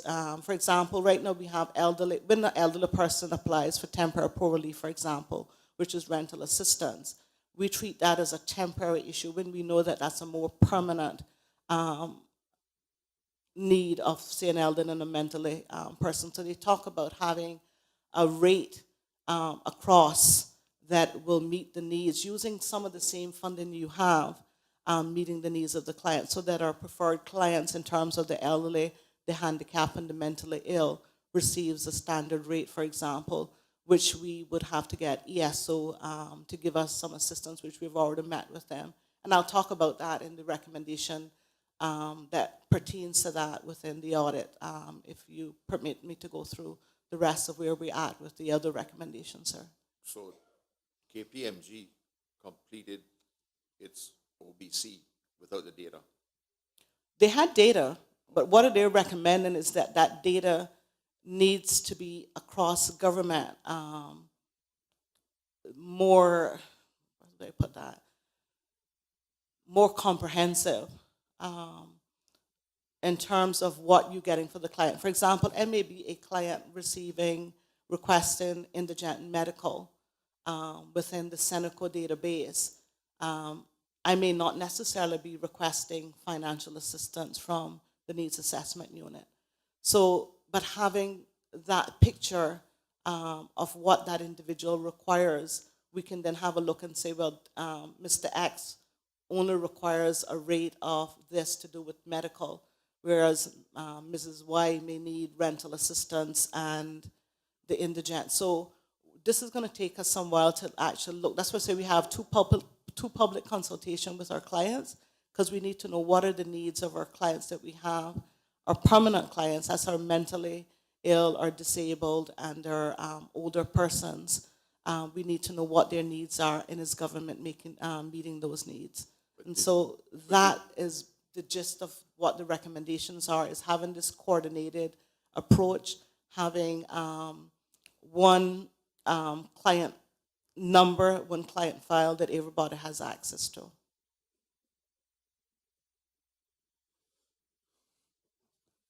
Okay, move on to the next. Okay, sir.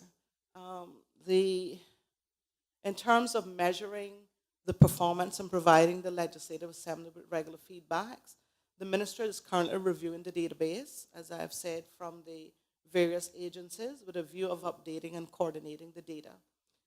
In this way, we will be in a better position to measure and monitor performance and will update the Legislative Assembly. We are the Minister responsible for Community Affairs. We anticipate that this should be in place prior to the beginning of the 2019 budget year. Number 19. Yes, we have a 2018-19 budget. We're talking about the actual calendar year, so say January 2019. So we should have that database.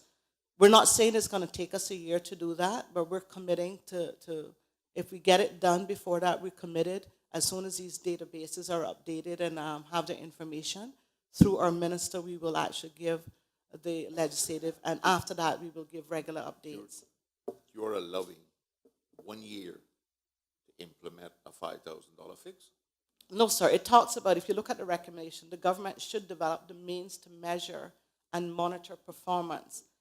So when you talk about measure and monitor performance, you need to know, first of all, what is it, like the assistance you're giving out, what is it you're trying to achieve with that assistance? And you need to be able to know how the systems are in place to measure it.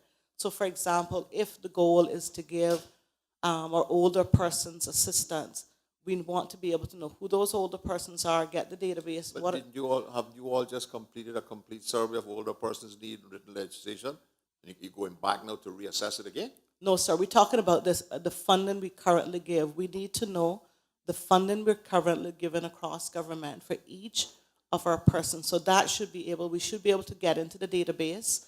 One of the recommendations is that we can use. Your CFO should be able to do that tonight by looking at the budget provisions.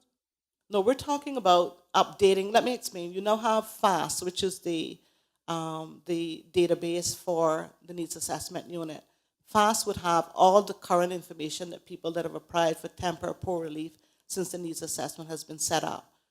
In terms of your clients, in terms of permanent financial assistance, and I'm going to talk about where we're at with that. I can flip to that recommendation. I was trying to stick recommendation by recommendation to say thing, but so I'll cover that, what we've done in terms of the PFA and but we need to be able to put the information in for those clients into the system.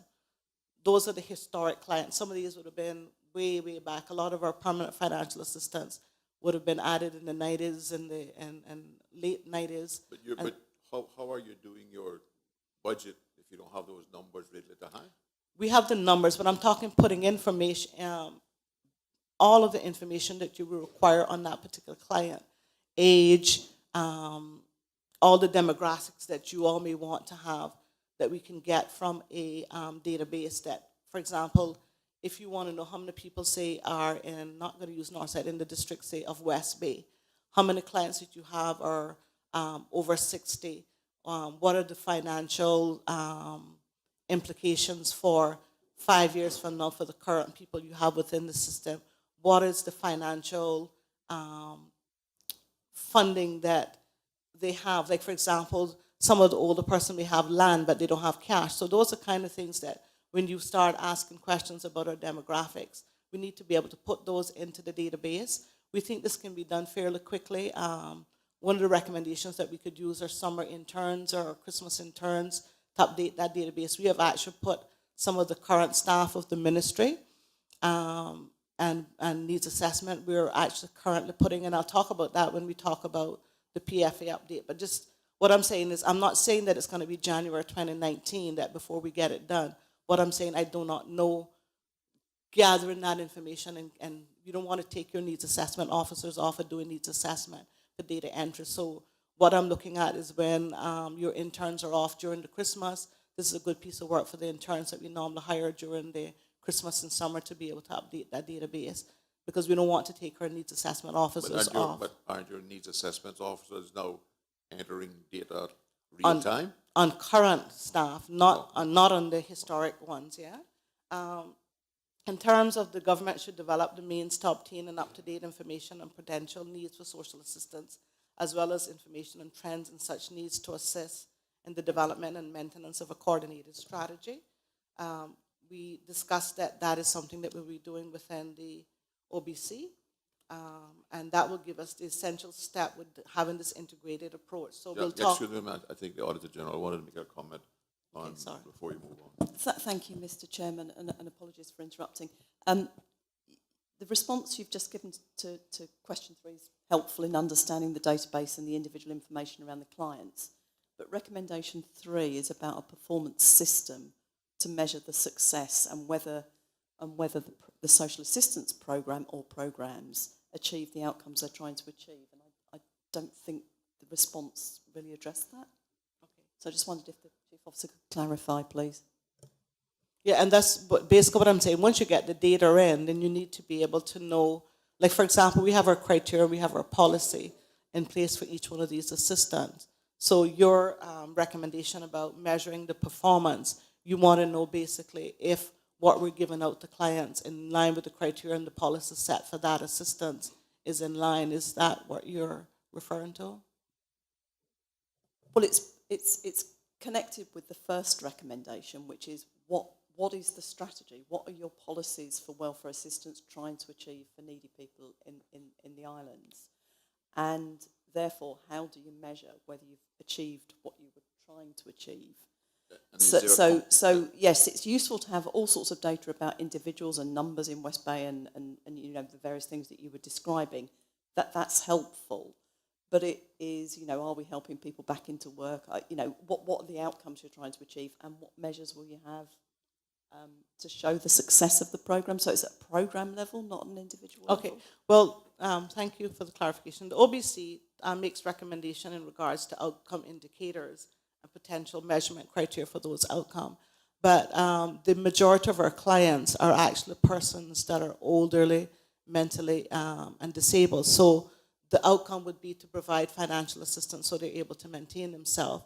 From our data, we should be able to separate those persons who we refer to as able-bodied persons, and the needs assessment works along with those through the NWD about getting people back to work, and that is within the recommendations about how we liaison with the NWD. I just want to say that on the committee for the OBC, because we had a committee set up, that the Minister of Education, NWD, was part of the committee when we were going through the development of the OBC with the consultants, and would have had input in there from employment perspective.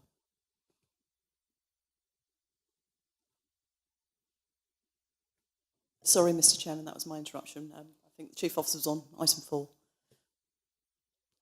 Did I answer? Can I go on? Okay. The government, this is number 4, the government should develop the means to obtain up-to-date information on potential needs for social assistance, as well as information on trends and such needs to assist in the development and maintenance of a coordinated approach. The update we gave in August was the director would be meeting with the ESO to discuss data collection, analysis, and deadline for the development of a survey rider. Our update now is the implementation of the OBC will also facilitate the ability of the agencies responsible for social assistance to conduct trend analysis in the long term, an essential step towards integrating this data compilation analysis. It's proposed that a central data relating to the various programs is created. This data will then be used to identify clients who are the recipient of various benefits and assign each client with a single ID to identify them across programs. The capability of the current NAU database, which is fast, has significant storage capacity, diverse reporting capacity, and ability to add other users from other departments, ministries. The timeline for this, we have this in the 18-19 submissions for the budget, and once the OBC is approved and the funding is approved, we expect to have that completed in 2018-19. One question. The government minute in October, even though the recruitment had been suspended, still justifies the ability to deal with these 200 plus people who were certified, who were looking for help on lack of staff at the NAU. In terms of this recommendation, sir, is to get the up-to-date information and to get the ESO read. Are you saying that's due to lack of staff? Just repeat the question, sir. I didn't get it clearly. The government minute that was tabled in October says, however, it's imperative that the responsible agency be adequately resourced in order to efficiently carry out these recommendations.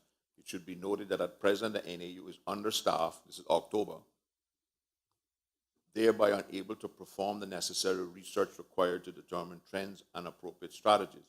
Should the NAU be adequately staffed, the unit would be able to coordinate this information with other departments with the government, such as the ESO. The question is, the reason the NAU does not have resources is because the recruitment was suspended. The recruitment was suspended, sir, for the needs assessment manager and a few needs assessment officers. This is asking more for having someone with database expertise. We are in the restructuring that we're currently completing with the needs assessment unit. We're looking at a compliance officer post. That JD needs to be completed by the Needs Assessment Unit. When it's completed, we will be advertising for that post. I did not put on hold that post. That post is still needs to be completed, and then we will recruit for that post, sir. You're saying that positions that were funded in June 2016 as part of the 16-17 budget are not been recruited because a job description has not been completed. How did you get the post established in the first place if you didn't have the JD? We benchmark that post against other compliance officers within the other agencies of government. We are in the process of reviewing the current staff structure and the expertise we have in-house, and would be adding to that section of the admin and finance section, looking at what is the appropriate requisite qualification of the person that would be able to carry this out, sir.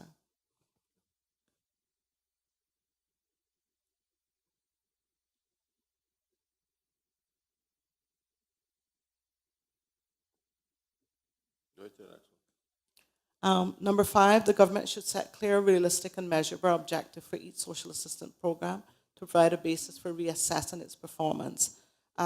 We have reassessed, with the exception, obviously the health-related parts of the audit does not fall under this ministry, but we reassessed the Siemens with a new criteria which we updated previously. And I'd like to say that we have actually gone through all of those Siemens, and they've turned in their SECs, and there are only 14 of all of the backlog that we had that have not been processed, and that is due to the applicant not providing the information. So all of the Siemens have been cleared in line with the new criteria. In terms of the veterans, I did an undertaking that we would send out a VCC to check on the veterans. That went out. There are only 12 persons that we have not turned it back in. We're in the process of trying to locate those persons by sending out correspondence to them again because they did not respond, and see if we can physically know where those persons are. We will send out a letter to say we'll be removing you from the payroll if you don't get a response by the end of September, which will give them sufficient time to respond. If they do respond and they are alive still, we will reinstate them from the date that we took them off. So all of the VCCs are back in the ministry for the veterans. I know there was a question about the number of veterans.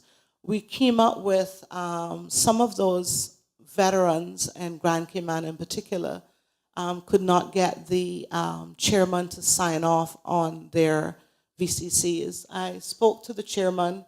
I think he wants to go through all of the individual files of the Veterans Association of Grand Cayman to be able to look at the persons that we have. So we're down, when we sent out those VCCs, just to give you an indication, there was 146. We're down to 126 persons on the payroll for the veterans. So we will be, the VCCs were turned back in but not stamped by the Veterans Association of Grand Cayman. They want to physically go through the file for those veterans. And so we're trying to accommodate that with the chairman, where he can come in and have a look at those files to verify that those persons were ex-servicemen. But like I said on the last PAC, all of these persons would have been added prior to 1997. The government made a decision at that point, it was EXCO at that point, that nobody would be added after 1997. So we're talking about persons that have been on there historically from 1997, and so we need to now have a look with the chairman to see. I was not in the ministry in 1995 when these done, but I was actually looking at the files and the applications. There were applications submitted by these ex-servicemen to say that they went. We're actually even doing a summer now to make sure what, because it was home guard and all that other stuff, to make sure they're very old persons. I've asked the minister staff to go through just to have a look, because I feel a lot of them are between the ages of 80 and 90, just looking at when they were put on, but we should be able to present a better picture the next time we're in the House, and we can respond to you too, Mr. Chairman, once we go through that exercise to let you know where we're at with the veterans. But we have done quite a bit of work since last September to try and get a better grip of the ex-servicemen for the complaint that was made that not all of these would have been ex-servicemen. But I just want to say they've been on there from 1997, and they would. What the ministry have is an application and file that was submitted by these individuals saying that they were ex-servicemen, sir.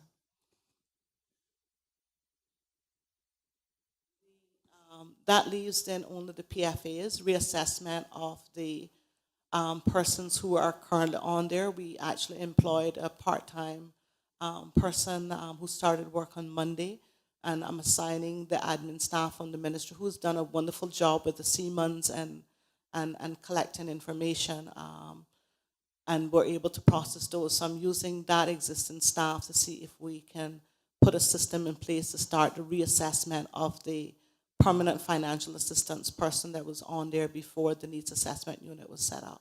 So we should have the reassessment done with, we've done the veterans, we've done the Siemens, and we should have the PFAs.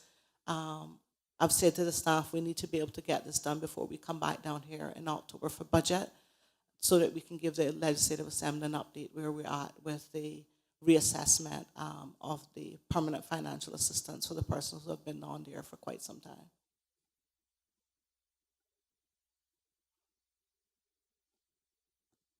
Number 6 is a legislation that was being requested for the Siemens. I think the minister will be better to have discussions along the lines of the legislation.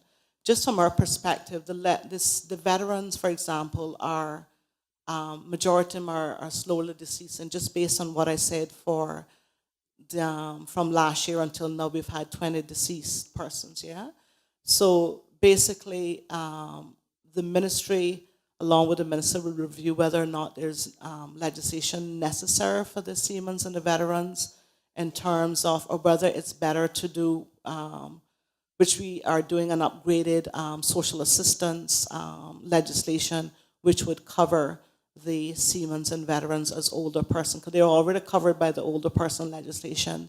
They would already be covered by the poor relief legislation that we intend to amend in line with the modernization of social assistance in 1819 in the next financial year. So we, the Premier obviously will, and the Minister responsible for Community Affairs will talk more about whether there's a need to do legislation specifically for Siemens when we already have legislation for older persons and legislation for poor persons as well.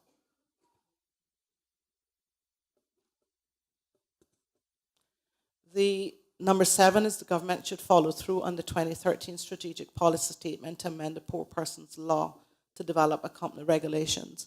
That was to do the regulations for the poor persons law. We, due to the workload of the legislative drafting and the number of pieces that had to go down to the LA, we finally got the regulations in draft form completed. We have resubmitted our changes to the legislative drafting in January of what further changes needs to occur to the regulations.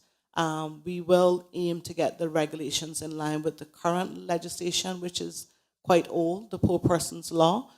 But in 1819, we will be looking at new legislation for social assistance. And at that time, regulations for that new, whether it's a revision to the current law or a total piece of new legislation, would be up to, obviously, what we advise the policymakers in terms of ministers at that stage. So we are aiming to get the regulations completed. As soon as legislative drafting, we'll present those to Cabinet so that we have current regulations to govern the current law. But we also are embarking on new legislation for 1819 for social assistance along with regulations, sir.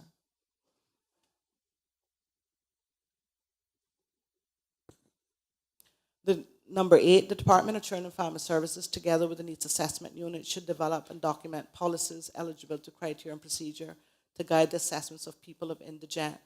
That was done in May 2015. We actually have that in place. I think at the time that the audit was done, we would have probably got legal advice after the audit was completed and submitted. So we said from August last year that that criteria is in place, so that recommendation is completed.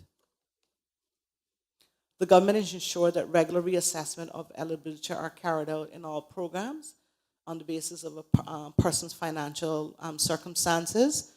I talked already about having the reassessment for the PFA done, and the Siemens, the last the certificates went out last year as well. Sorry to interrupt you. One question on 8.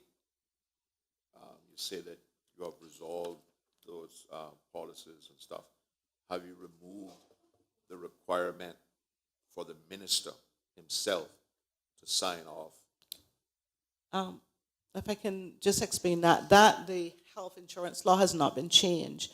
But if I just want to explain how the process works, the assessment is done by the Needs Assessment Unit, which says whether a person has a surplus or not.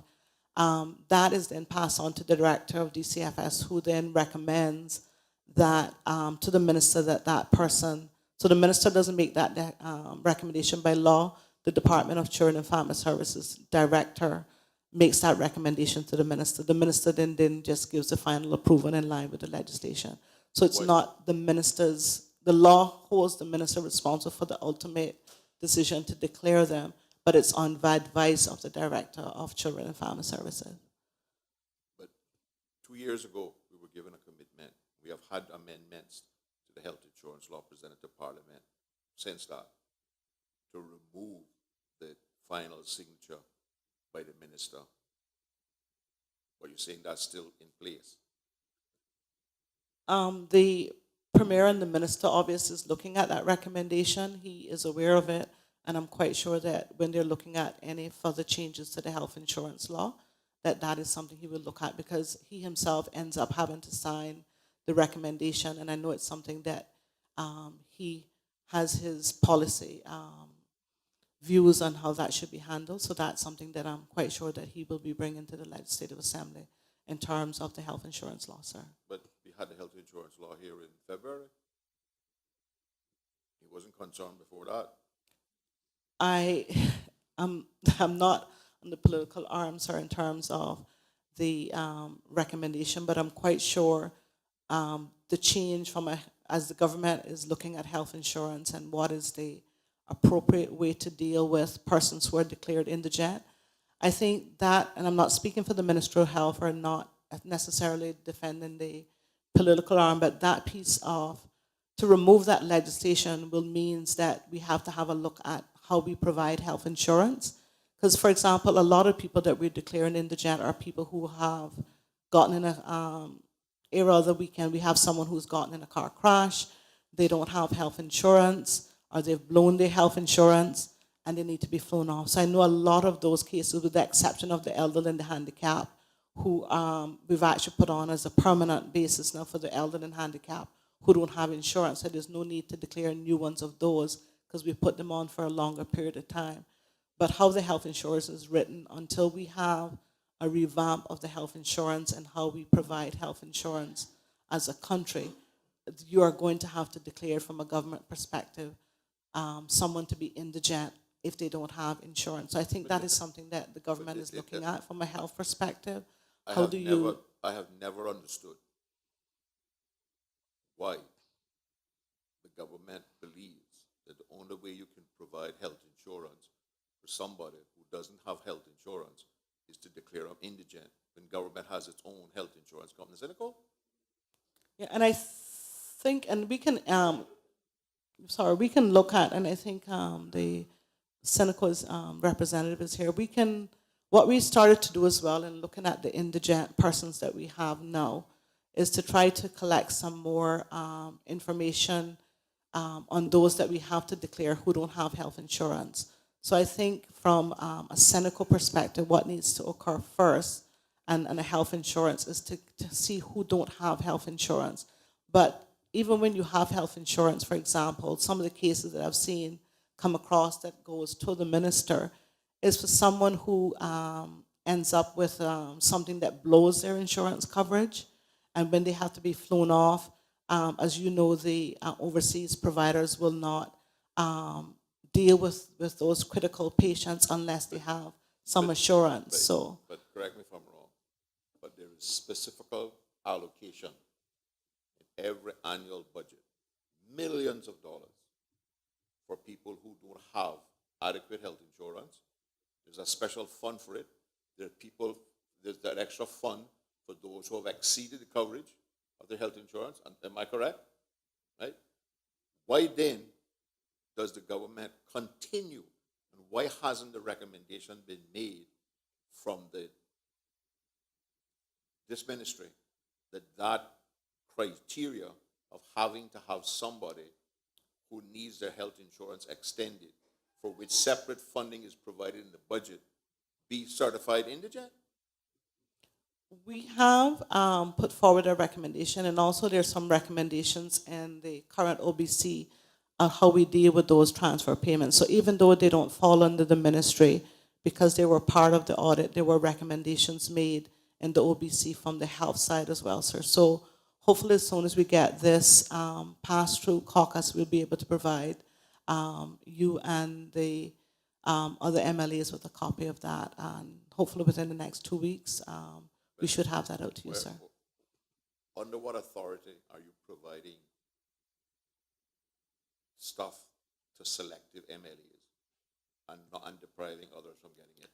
No, not deprived. What I'm saying is Cabinet should have that OBC approved as a courtesy within the next 2 weeks. I'm quite confident of that. We have the draft Cabinet paper.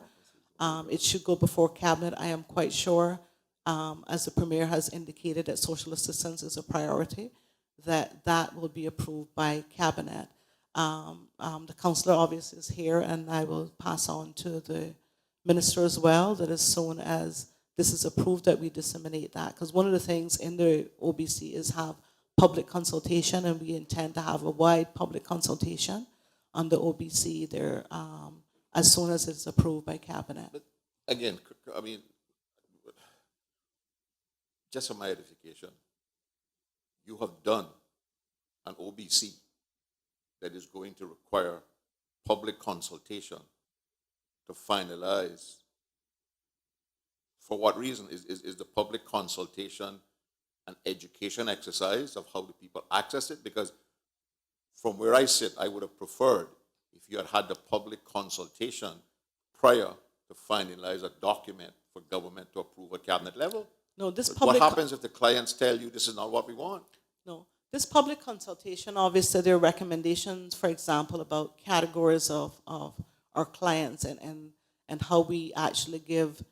For example, looking at the older person, right now we give out food. We're not sure, for example, so when we talk about public consultation, this is about individual consultation with the clients that we provide assistance to. So right now we're giving different amounts, hoping that those different amounts are satisfying the needs of our clients. But one of the public consultation, for example, with the older persons would be along the lines of what is it that you require in terms of your special dietary needs. So for example, I may be a healthy older person and I could live on the basic food things. So when we met with ESO to try to get this basket of goods to be able to come up with what is the correct amount that you want to give an older person, one of the things they talked about is having consultation with our clients, which is also what the OBC talks about, to ensure that when we give this basket of whatever is that social assistance we're given to our elderly, our handicapped, and our mentally ill, that it is sufficient to meet their needs. So the public consultation will be how are we going to be doing our integrated approach across government so that our clients are aware. This is what we're trying to do in terms of giving you funding to meet your needs. And then also the public consultation is for those who are able-bodied. What are we going to be doing through our agencies as an integrated approach with referring and assisting you to the agencies within government to upskill yourself to be able to come off assistance. So basically, that's what the public consultation, anything you're doing differently, you would want to present the different approach to your clients so that your clients are aware of what we're doing to make life better for them as clients. But I get back to my point. I would assume that all what you just said about individual needs would be covered when the social worker or the needs assessment or whoever does an individual assessment of that person's need. What I don't quite understand is we have gone to a consultant to get an OBC done. In the consultation, in that report, consultants are recommending a public consultation with your stakeholders and your clientele. But we are finalizing the document, and Cabinet is making a decision based on an OBC that has not included that stakeholder input. To you, Mr. Chairman, the OBC gave 2 recommendations to government. One, what if you just continue doing business as is? Because obviously you have to have 2 options. And do an integrated approach. So the integrated approach will mean a different way. We can do PR out on this, but we'd like to consult with our clients. That will mean district meetings with our clients just to be able to inform them of our different approach. We don't want to say necessarily give out a press release to our clients without having that individual contact with them to know that we're doing things differently. I get back to my question. What happens if your stakeholder says what's in the OBC is not what they want? I think But it is now government policy. It's the OBC, and I said, Ms. MLA Saunders said once he would like to see it, and I think once you see it, and we are promising to have that in your hands within a couple of weeks, you will see it talks about how do we provide the services differently. And so, and how do we use the funding that we currently have differently for our clients that we have before we go continuing to increase the amounts and do other things. How are we going to serve the clients that we need? So, like I said, I've undertaken that as soon as the OBC passes the policy, as same way that your audited accounts go through cabinet with a cabinet paper, and then it's public to PAC and everybody else. We will undertake to get that in your hands as soon as we get cabinet's approval. Like I said, there were some delays on our end because there were feedback from SRIU, which we took some time to give back to them, and we got it through SRIU on Friday of last week. And so we already have the cabinet paper drafted. Obviously, with this being a priority of the Premier, we can have this cabinet paper in his hand, and he has different routes that he can have this approved and back out into public. So I'm quite sure that he will do his best to get this in public as soon as possible, sir.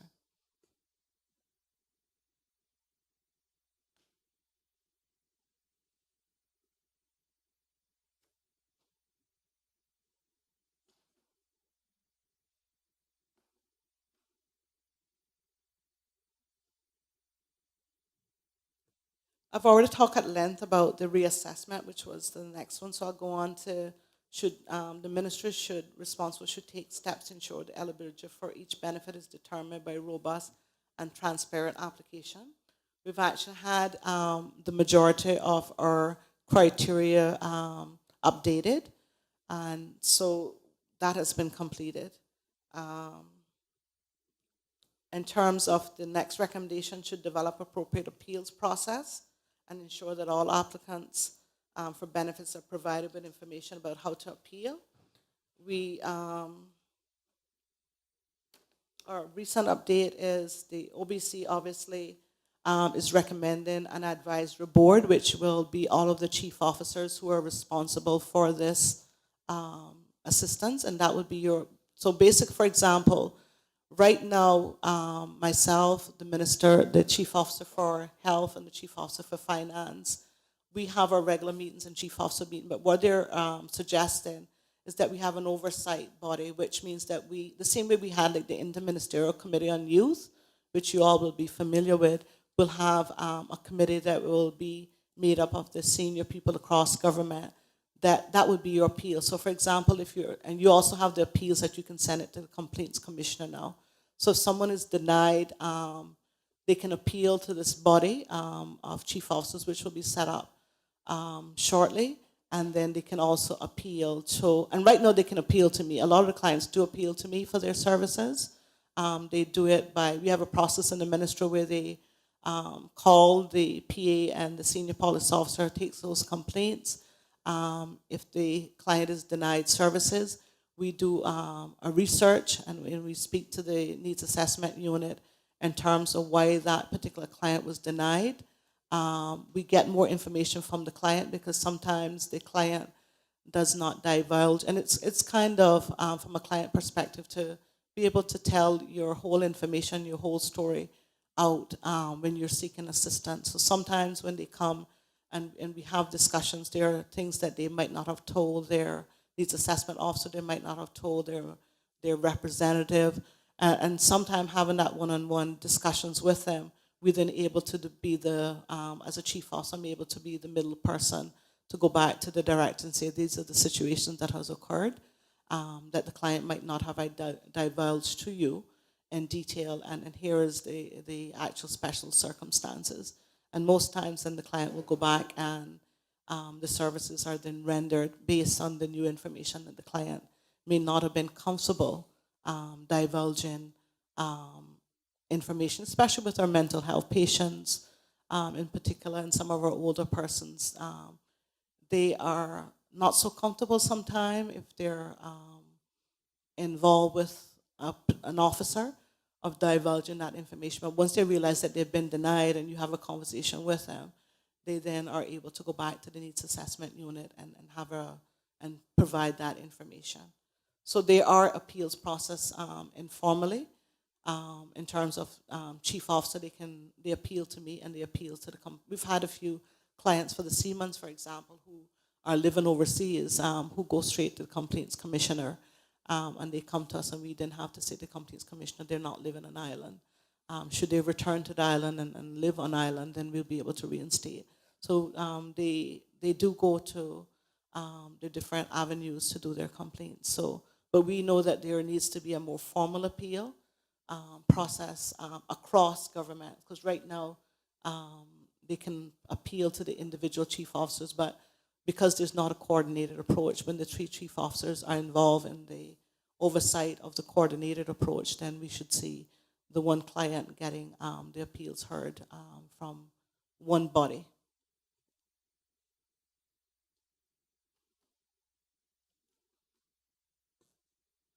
Almost there. Number 12, the government should ensure that social assistance program terms and conditions are consistent with the resources available for those purposes, include the resources required to administrate the program.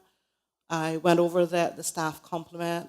The staff complement is now 28, 29, and we had 34 posts, and when these 3 additional, we should be up to 31 in a month time.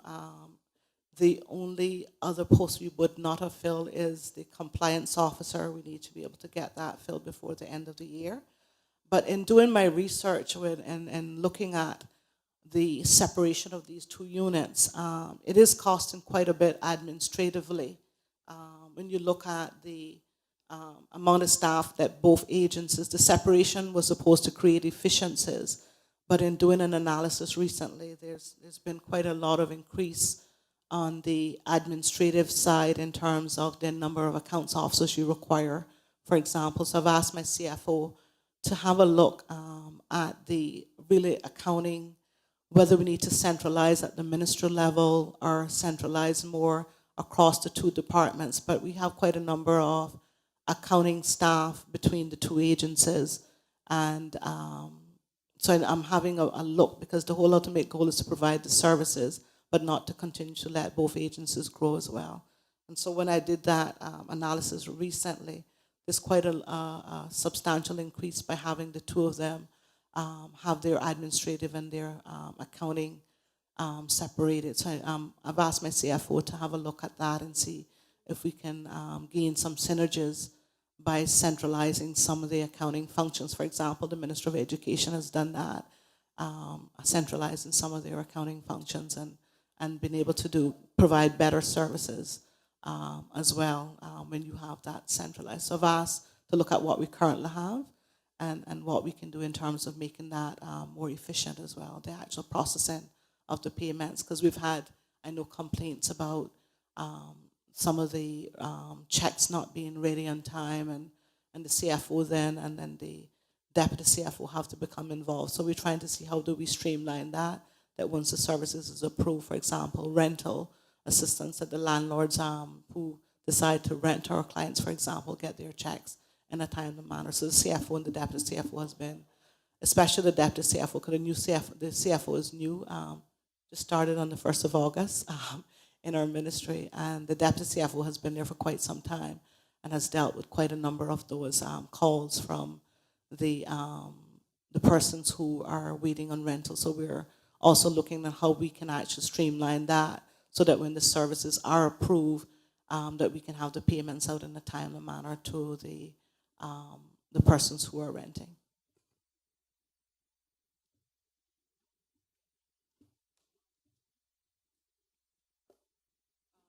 There are other, obviously, HR pieces that we've put in place to make the department. I've seen by putting the two departments together, not merging them as one, but I think what happens, and I said to the staff for both NAU and DCFS, we can't expect an integrated approach across government if we can't do an integrated approach in-house. So what I'm doing is taking all of my resources, my CFO and deputy CFO, I've said to them they need to understand the whole social assistance. They have spent a lot of time understanding the social assistance as well, because I think in order for us to provide the best service for our clients, we need to have a look at how does our ministry staff and our NAU staff and our DCFS see ourselves as one. And so we spent a lot of time from an HR perspective, and I see quite a lot of improvement with me putting temporary staff from the DCFS in place to clear the backlog of the permanent financial assistance. I've been seeing a lot of teamwork by putting the three together, the ministry staff who will be assisting with the backlog as well. I mean, with the reassessment, because those things are one-off things. We don't want to be hiring staff to do a project and have those staff there permanently for projects when we can actually hire people on a temporary basis for the project. So we've hired a social worker for 3 months who will then turn into a full-time employment come the 1st of January in the Department of Children and Family Services, and she started work on Monday, and she will be the person assigned along with the ministry staff looking at the reassessments of the PFAs as well. So the reason that it's taken quite a long time is to put together the 3 units within the ministry to let them see themselves as one. And I see a lot of improvement about how those 3 are now coordinated, sir.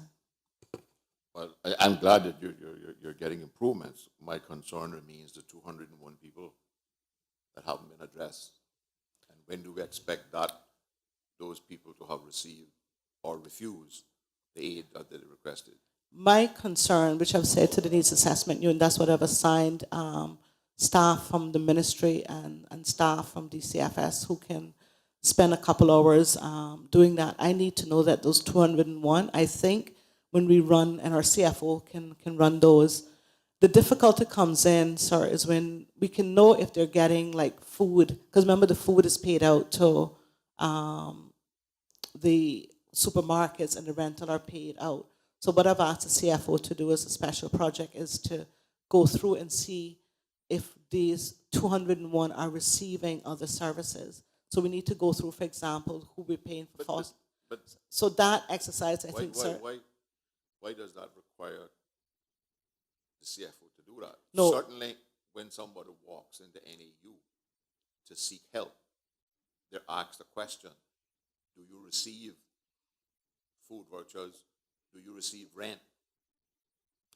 Not on the pending application. We want to make sure that those 201 who's been pending and who won't get onto the system, So they weren't asked those questions when they went in?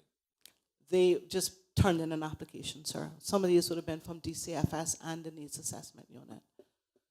So what needs to happen that we need to know from, are those 200 and whatever receiving current service, or they might be receiving food, they might be receiving rental. The reason I've asked the CFO to have a look at, Doesn't the application form simply say, should it just ask a question? Do you receive other services, social assistance from government? Yes, no, blank line, what services do you receive? Rent, food, tick the boxes. That's not on the current application form? I don't think so on the permanent fund. There Well, is, my recommendation would be that you tear up every application form you currently have and print new one starting tomorrow that asks those two simple questions. thank you, sir, for your recommendation. Okay, because, I mean, I don't know if I can emphasize enough the fact that in the government minute, 13 and 12 are ignored by the ministry and not commented on. Because it is impossible for the PAC to have any comfort in any of the other matters that have been addressed without some indication that the resources are being provided to do so. And is the OBC the result of recommendation number 13? The recommendation, hold on a minute, sir. Which says the PAC would like to suggest, and this goes back now to 2015, would like to suggest that a major overhaul of the procedures and policies to devolve authority and reduce the bureaucratic duplication that was clearly demonstrated in the public hearings may be a better use of government resources. No comment in the government minute. Is the OBC a response to that recommendation? Or does it include that recommendation? It's twofold, sir. The ministerial restructuring of the needs assessment unit has taken away some of the bureaucracy of our clients having to wait. The OBC recommends, if I can remember clearly, is that we look at hiring a specific person with oversight for the program with the understanding. It also talks about getting our database up to scratch. But in terms of the bureaucracy, that is going to come from the integrated approach. Because right now, the bureaucracy comes from simple, like I said, the exercise that I have the staff doing now is that we have all the information. For example, when we sent out the SECCs for the Seamans and the veterans, they've already turned in birth certificates, all those basic requirements. When we look at the PFA, for example, we should only be doing on those PFAs now the bank checks. And we need to, I've also spoken in terms of the indigent. For example, the indigent situation is not going to change financially. And so we've actually put the indigent persons for health insurance on for longer periods of time. Because if someone, unless they get some funding from somewhere else, if their financial situation is this, at a certain age and they're not working, we don't see that financial situation for the mentally ill, the disabled, and the older persons who are not able to work changing. Yes, some of them may have property and that they can possibly sell, and those are far in between. We can go and have a look at our PFAs through the database and see for those who are holding quite substantial property. But I'm quite sure when we do our database checking and have a more thorough look at the persons who's receiving assistance, I'm not sure what percentage, but I'm quite sure the majority would not have substantial property to sell to be able to maintain themselves. Because the older person, the older Caymans are very proud people. Those who do go through the door to look for assistance will do everything they can to maintain themselves before they go through the doors, are older persons. And therefore, when they do come for help, some of them, for example, I had a gentleman who wanted to give back his Seamans based on the debate in the Legislative Assembly. And when I looked, he didn't have the financial means, but based on the whole debate about how he felt, with the whole debate about the Siemens during Finance Committee, when we had a check, that man had no money, but was that proud enough to say, if this is how I am seen as someone who's defrauding the government, let me just give it back. So we know our older Caymanians, they are very proud people, the majority of them, and so the ones who we're giving the permanent financial assistance to are not out there defrauding the government. 14. The inability or the unwillingness to inform the Parliament, the government minute, what resources were allocated in the 2016-17 budget. Is that because no resources were allocated for this, or what was the reason that that recommendation 14 was not responded to? Maybe it was an oversight on our part, and we apologize, because we did get 11 posts. I did give at length report in the PAC today where we're at with those 11 posts. If I we, think that, I think I need to give this to the Deputy EFS. It appears that chief officers, and you can have taken the requirement of a government minute to be a task to which we don't need to pay much attention to. And we can simply cut and paste what was in the management report. I want to serve warning now. We're tabling this report, accept this unit, because we have to come back at it because we don't have access to the OBC. But we're tabling a report on Monday. We expect a government minute in 90 days responding to what we have asked. We don't expect that government minute to be a cut and paste of the management response to a report that is now 2 years old. We expect the government minute to be real-time, factual, informative, and thorough in its report. Because at the time that the government minute is laid in Parliament is the time that all members of the Legislative Assembly should get the opportunity to debate the three things: Auditor General's report, the PAC report, and the government minute. That was not allowed for the last minute report. I can tell you, putting on a different hat as leader of the opposition. We intend to do whatever is necessary to make sure that the opportunity is provided for members of the Legislative Assembly who may not be in government or may not be on the PAC to have their say publicly on the government minute. So the government minute is not to be taken as a task to which much attention is not being paid, and we can simply cut and paste words from the other stuff.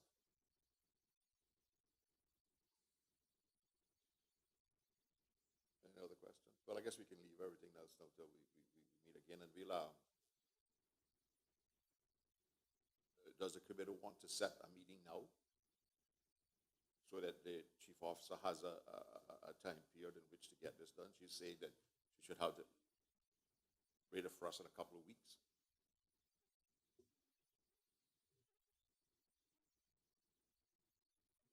Okay, so we would expect you back here 3 weeks from today, which would be, anybody has a calendar? Oh, some of you electronic geniuses, look it up, come on.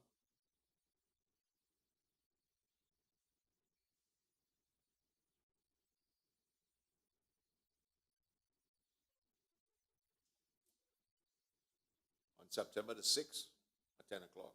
we expect to have OBC at least a week in advance of that meeting. Is that agreed? I will do my best to have that into cabinet, like I said, this week, and will stress the importance that I'm back before PAC on the 6th, and I'm quite sure that the government will provide. And did we expect to have the report so we could study it a week before that, which would be August the 30th? Okay. And we'll also submit, sir, we had prepared the actual management response updated till August, so we'll update our management response against each recommendation for the PAC at that time as well, sir. Okay, thank you. All right, thank you all very much for your time. We'll take a lunch break at this time.